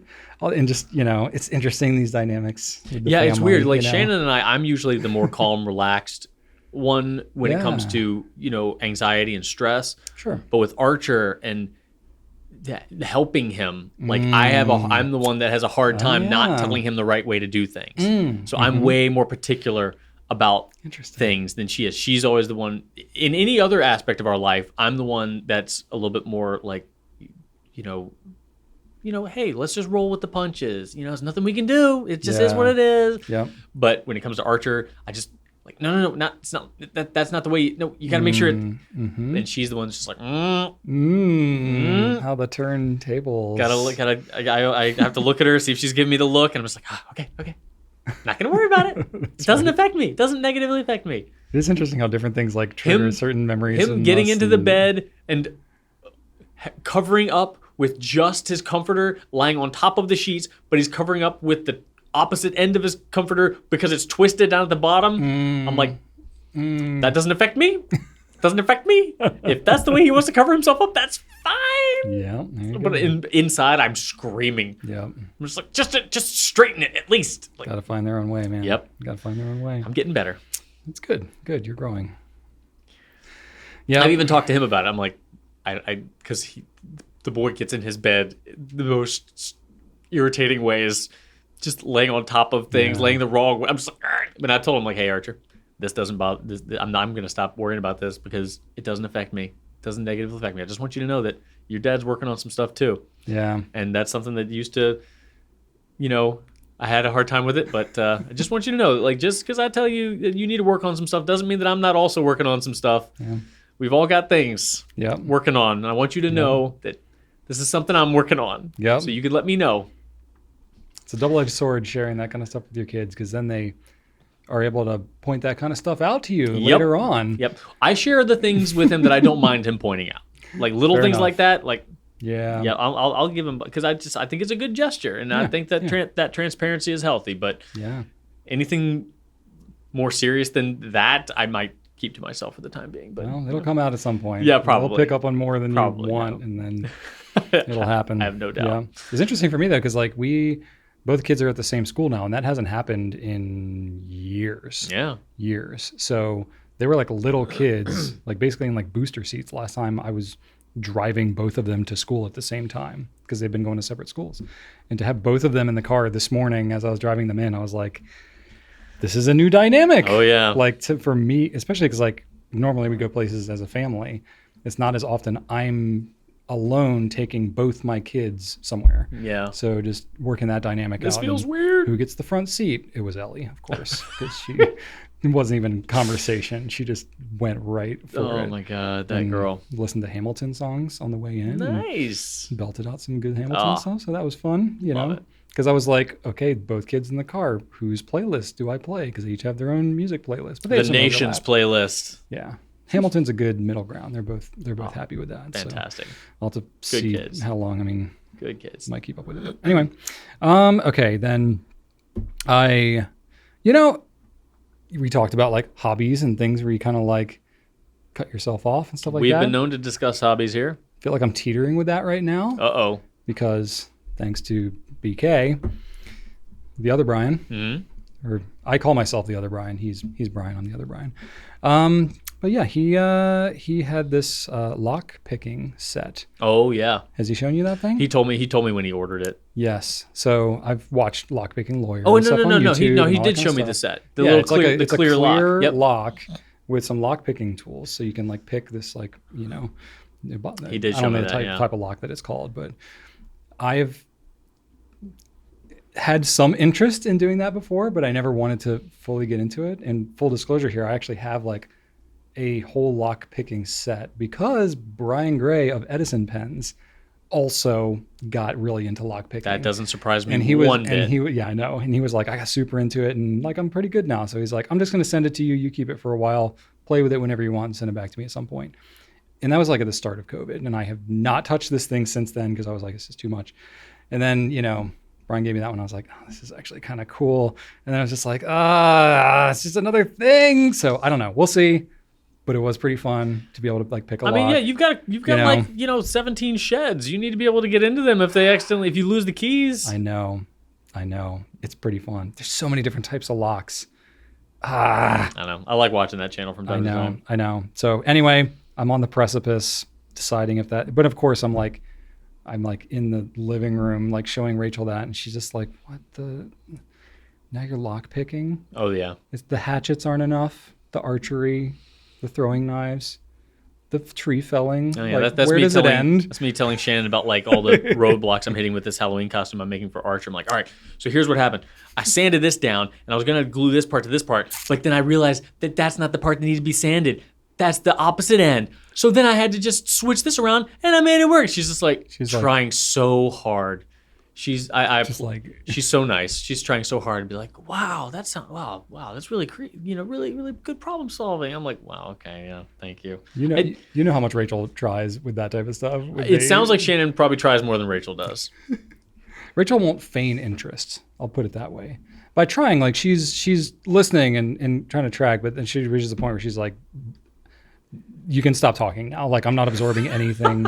You're literally just wasting. You're just wasting your breath. Shannon really does try. She does try. I'll give her that. Oh man. And then I mentioned a few weeks ago. I like went and like cleaned my sister's deck and fence and all that kind of stuff. Power washing. Well, some time has gone by and it's nice and dry, and I had some time, so I went and sealed all that stuff. So I have this airless sprayer, and this is like how I paid my way through college. Like I've sealed many decks and fences and stuff like that. So it was a bit like riding a bike. And so she has like a 400 square foot deck with railings and everything. Seems large. And it's a pretty good sized deck. And then it was like 800 feet of fence and 2 shed ramps and an entire play set. And I used 10 gallons of material. I didn't quite make it all the way to the fence, but I sealed all of that. Wow. In like 6 hours. Sounds amazing.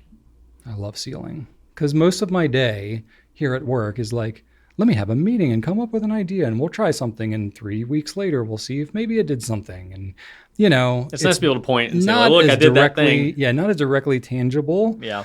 Shooting videos like this, a little more tangible. Mm-hmm. But when I go and it's like, that grass needs to be cut, I've cut it and now it's cut. Yep. Or that thing needs to be painted and I've painted it now and now it's painted. That's probably good therapy. It's good. That's why I'm like, I like helping my family out with that kind of stuff. I'm certain that is good for your mental health. For sure. Yeah. And it's like riding a bike. So I was like just working so freaking fast. Well, it was so gratifying. Yeah. Well, I mean, you've always had like a sense of a hustle. And I think that entrepreneurial nature of you, like, being as driven as you are, reaching the point in your professional life to the point where you no longer get that, immediate gratification has got to be you're still able to use the hustle, but you don't get that reward for the hustle like you used to in the earlier days. Yeah, it's sort of different. It's like parenting. Like parenting young kids, toddler, like is very physical. Yeah. And you're doing a lot and you're like watching out for everything. Parenting, like as you approach to like middle school age, you're not like the one doing as much, but it's more of a mental game. Yeah. And you're like trying to teach and you ask questions. Did they learn that? I don't know. And you have to kind of like maneuver and and trying to teach them lessons and reinforce. And, it's a different thing. Yeah, when they're a baby. Still Look, parenting. This baby is clean and it is asleep and it has Yeah. a good, and its diaper's not full of crap. Like, Yeah. I win. Or it's like I do some like I did a good thing. stupid face and Yes. they laugh and it's Achievements. great. Great Yay. parenting. Right. Doesn't necessarily work quite the same. No, so you're with older you're kids. So parenting it's like a different game. Yeah. you're parenting a middle school business now. Yeah, kind of. That's kind of what it feels like, which is gratifying in its own way, but it's a little different. So it is nice to like get my hands dirty a little bit. For real, yeah. Kind of literally. I can understand that. So I did that, and yeah, my mental health half day. I did I did a little bit of work. We were working on doing a lot of like password cleanup stuff, as Yeah. you know. But you know, we use a program to manage all of our passwords, and just we've been using it for a decade, and we just needed to clean up a bunch of stuff. So it's been a big initiative for us this month, and I was just doing a whole bunch of that myself, and it's a lot. There's some 18 to 1900 passwords that we got in our system, and it's a lot to keep track of, but we're making great progress, and I was able to cross some hurdles on Friday. So even though it was still kind of working, it was good mental health for me to like button some of that stuff up. So Well, as a business that's kinda owner, cool. making sure that your business doesn't face as many dangers as it could, like Oh, yeah. installing a There's sprinkler system, there's a healthy installing a paranoia. security Yeah. system, Oh, like yeah. it makes it one less thing to worry about, one less thing to be paranoid about. For sure. And then I just kind of chilled with Rachel and the kids, and it was like the last weekend before school started, so we wanted to like do something as a family, and for whatever reason, they love Olive Garden. That's like their dream restaurant to go to. The kids, Yeah. nice. And we're like, really? They have a pretty solid kids Olive menu. Garden's fine. Well, they're not eating kids menus anymore. Oh, that's right. My kids are like, That's right. both of them are now taller and heavier than Rachel. So she's the I she's still the forget runt of about the that. family now. Yeah. Yeah, which is Okay. crazy. So yeah, they go and they get full meals. Yeah. So it's a full meal experience cost wise for Ew. us to go as a family, but we get leftovers and stuff like that, so it works. And they love the breadsticks and the Oh whole yeah. thing. So Absolutely. I think they like that. But Sometimes- that was their big thing. Shannon sometimes gets her and her friends do this thing where they just all go and get takeout side items from places. Oh, so it's like yeah. a side item Sampler potluck. thing. Yeah, for sure. And her like go-to thing is to go and get Olive Garden breadsticks, and it is always like the hit of the event because someone's showing up with just a crap ton of Olive Garden breadsticks. It's like it's easily the best part of Olive yeah. Garden. So like someone's like, oh look, I've got some nachos from this place. Oh Right. look, I've got some. I got a question for you. Some dip from this place. Oh, I've got Olive Garden breadsticks. Boom. Boom. Throw down the gauntlet.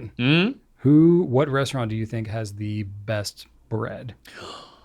What are some top breads? What are some of your top breads? top breads. So any place with jalapeno cornbread. Oh, So that is who has jalapeno cornbread? barbecue places often have it. Okay. We actually went to when we went to Shagbark. They had some spicy cornbread Yeah, there. They did. Have So some of they that. had it there. I believe that Food for Thought in Williamsburg has jalapeno cornbread. So yeah, if someone has very jalapeno specific cornbread, bread, yeah. it is. But when it's there, I get so excited. So How do you feel about the biscuits that they have at Red Lobster? a cheddar, bit like, much biscuits or whatever? A bit. I haven't been to Red Lobster probably since Archer was born. You can buy that biscuit mix. We from had Red some. Lobster. We had some. We never bought used that. it. We threw it away. It Oh, expired. I you like know. it. I like it. Does it work? Like I like it. Yeah, yeah. it comes out okay. I haven't eaten at the restaurant in I don't know how long. Yeah, so for me I it's don't been know it's been how probably authentic, but 10 plus years. But good. the last time I did go there, I remember like it was probably 10 years ago. I remember being excited about the like oh yeah the Red Lobster biscuits the or whatever. cheddar biscuits, yeah. And then I got them. I'm like, it was a bit much. Oh, Yeah. It was a very intense flavor. It was more oily than I remembered because I remember I had them when I was like a teenager and I was like, oh yeah, they're so good. But then I went there as an adult and I was like, they did not make me feel good. Yeah, so I was a little. But I do like a very every now and then a very airy like dinner roll that's like buttered. Like that's nice. Okay, like a Texas Roadhouse. Yeah, those are good. They got some strong bread there. Yeah, With that's that good. butter, that apple. I like cinnamon butter or whatever it is. I like just about any bread. Anytime there's free bread at a restaurant, I'm like That's the best. That's delightful. It's the best. Yeah. I'm like, yeah. this Italian is- restaurants with like the bread and the oil situation. Like, yup. Put a ton of cheese and pepper in the oil. Outback Steakhouse, that like brown kind of pumpernickel Not bread. as Not as big a into fan of that. that? No, Okay. but whatever. Put enough butter on anything, it's good. You know, it's good. Firebirds. You know their bread. Looks like a butt. Oh yeah, butt bread's good. Mm-hmm. Yeah, Yeah. that's a good It's got, butt like, bread. Little. You know right where to whatever cut. things on them, like little. I don't know what they are. Yeah, Little panko or like little whatever. there's some the things on there. Seeds or There's whatever. some the heck seeds. it is. Yeah. Yeah, it's good. Pretzel bread. That's like next level for me. They don't give that in Pretzel restaurants though. Who is it? I think Cheesecake Factory. Maybe? Really? Or Cheesecake Factory is one of those places that gives you like a variety of breads. you don't do get they? a variety of breads. Yeah. Oh, you know who has the best bread? Who has the best bread? It's kind of specific. Sorry, I'm hungry right now. Sweetwater Tavern. So it's like the Great American Restaurants. I think it's only in the DC area. They have the Aussie rolls. They're like these little rolls. They almost taste like donuts. Oh wow. But they're not really sweet, but they're like the consistency of like donut holes. Interesting. Oh my gosh, they're so good. Oh. They're so good. All right. Well, we are at 2:15 now. So so we can get a move on. You're here. like, I didn't do much this weekend. Oh, well, here we go. Sorry. Yeah, I can still talk even though I don't do much. All right, we got some company updates and then we'll wrap this sucker up. All right. Well, we do have a new video by this guy, Drew. Best pens in every color. So that's exciting. Yeah. These best pen things, best this, top that. Those videos tend to do pretty well on YouTube. Yeah, I don't have a problem forcing my opinions on others. Yeah. I found absolutely. that I can do that without much hesitation. Yeah. Or consideration. It's good. It's entertaining. Yeah. We like it. It's not biased at all. Yeah. Completely, completely objective That's right. research. And then if all goes to plan, next week we're going to have a new video. Have we talked about this at all yet in the podcast? I don't think so. I don't know that we have. We were going to talk about teasing it out. And we should tease it. We can tease it. Nobody's listening at this point. They're gone. That's true. That's true. So Drew came up with a new idea, a video idea, and we sort of ran with it of doing a fountain pen Hall of Fame. Now, those of you that know us well know that we are very into sports things. And yes, so we're very aware of all the award ceremonial things involved with halls of fames. So anyway, we took our own spin on it. So we're going to be inducting some pens into our own Hall of Fame. So which pen will get inducted first, you ask? Yeah. Who knows? Speculate away. I think y'all are going to be pretty biased in what you think it's going to be, but you might be surprised. So anyway, we're going to be looking to publish that video next week. So be on the lookout. Should be pretty fun. And it'll be the first in a series of multiple inductions. Yes. And I will say, I will be looking sharper than I've been looking in a while because I may or may not have dressed for the occasion. So should be pretty fun. That sounds legit. Anyway, should be a good time had by all. And then I just wanted to point out, we've been posting a lot of blog posts lately. And y'all should check them out. If you haven't checked out our blog, it's on our website. It's like a tab or something in there. You can check it out. But we've been posting lots of ink reviews, like Rouge Hematite, Diamond Shimmering Seas, Ink Studio 252 and 224, Sailor Yarameku Hanagokoro, and lots more things. So definitely check out our blog. Another thing that Rachel has done that you should probably pay attention to, we've got a lot of ink sample package sets on our store, and she has gone in and freshened multiple. Is freshening them up. Yes, is freshening. Still a bunch she's working on. She's done like more than a dozen of these, and she's added new colors, removed old ones. So even if you thought that like, oh yeah, I have the best blues, maybe you don't. Maybe you need the blues. So go check out our ink sample package sets because they might be ink sample package set that you once knew, version 2.0. There you go. All right. That's what we got. And we'll wrap this thing up. Well, we want to thank you all for watching. Please leave us some feedback. Let us know how we're doing and ask us some questions so we can answer them on future shows. Check out gouletpens.com for fountain pen, ink, paper, blah, blah, blah. YouTube, Instagram, subscribe to everything. All right, and my random fun facts. Oh, yes. That I'm realizing I didn't actually fully write out, but I got a few little facts. Yeah. So it was thinking about the tipping material for fountain pens, and a lot of generic nibs, not as much these days, but there are still some that says like Iridium Point Germany or whatever. People think like, oh, it's all Iridium. It's not. In fact, these days I would be surprised if there's any iridium in tipping. So I just looked up a little stuff about iridium. So iridium is actually the second densest material in our terrestrial situation. I've met some pretty dense people in my life. Osmium is the only other only denser material, I think. Okay. So that's part of why it wears so well. But it's in like the platinum family. The iridium's abundance in the Earth's crust is very low, estimated at 0.001 parts per million. That's how much iridium is out there. Not very much. No.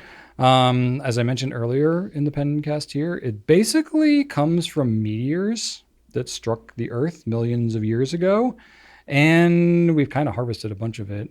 There's not like veins of iridium anywhere. There's this whole process. There's a great page on Wikipedia about it, and Encyclopedia Britannica has a good page on it too if you are interested in like really learning more. It sort of melted my brain as I was trying to look into it. I heard somewhere that most of the iridium comes from like a single meteor. Yeah. It's the one that they comes from the Chicxulub crater or whatever, the ones they think killed the dinosaurs. Oh, really? That's basically like where a lot of it comes from. Yeah, I remember reading somewhere that like, a high percentage, like 80% or something, of the Earth's usable iridium comes from like a single source. I believe so, because it basically was like a meteor, like one meteor that hit the Earth, and maybe it broke apart a little bit and a few pieces of it went wild in various places, but this was a very, very long time ago. So that's kind of crazy, but it's very, very intense. Like it has it's like acid resistant, even when you heat it up to like 2000 degrees Celsius and super stuff like metal. that. It's like, it's an amazing material, but yeah, not very much of it. So kind of cool. So yeah, that's among the family of metals that are used in fountain pen tipping material. And I thought it was interesting because in, I wish I'd looked up exactly where this was, but I think it actually mentioned like being like of the uses that it has, it said like pen points or something like that was like one of the very specific things that it's used for. And I was like, hey, that's us, and it was like catalytic converters and like high-end like racing spark plugs and stuff like that. And there's like pen points, and it's like, yay, that's us. Anyway, that's all I got. Random stuff, iridium. It's cool. Look it up. And I think we have taken enough of your time right now, but we'll be back next week. So thank you so much for watching, and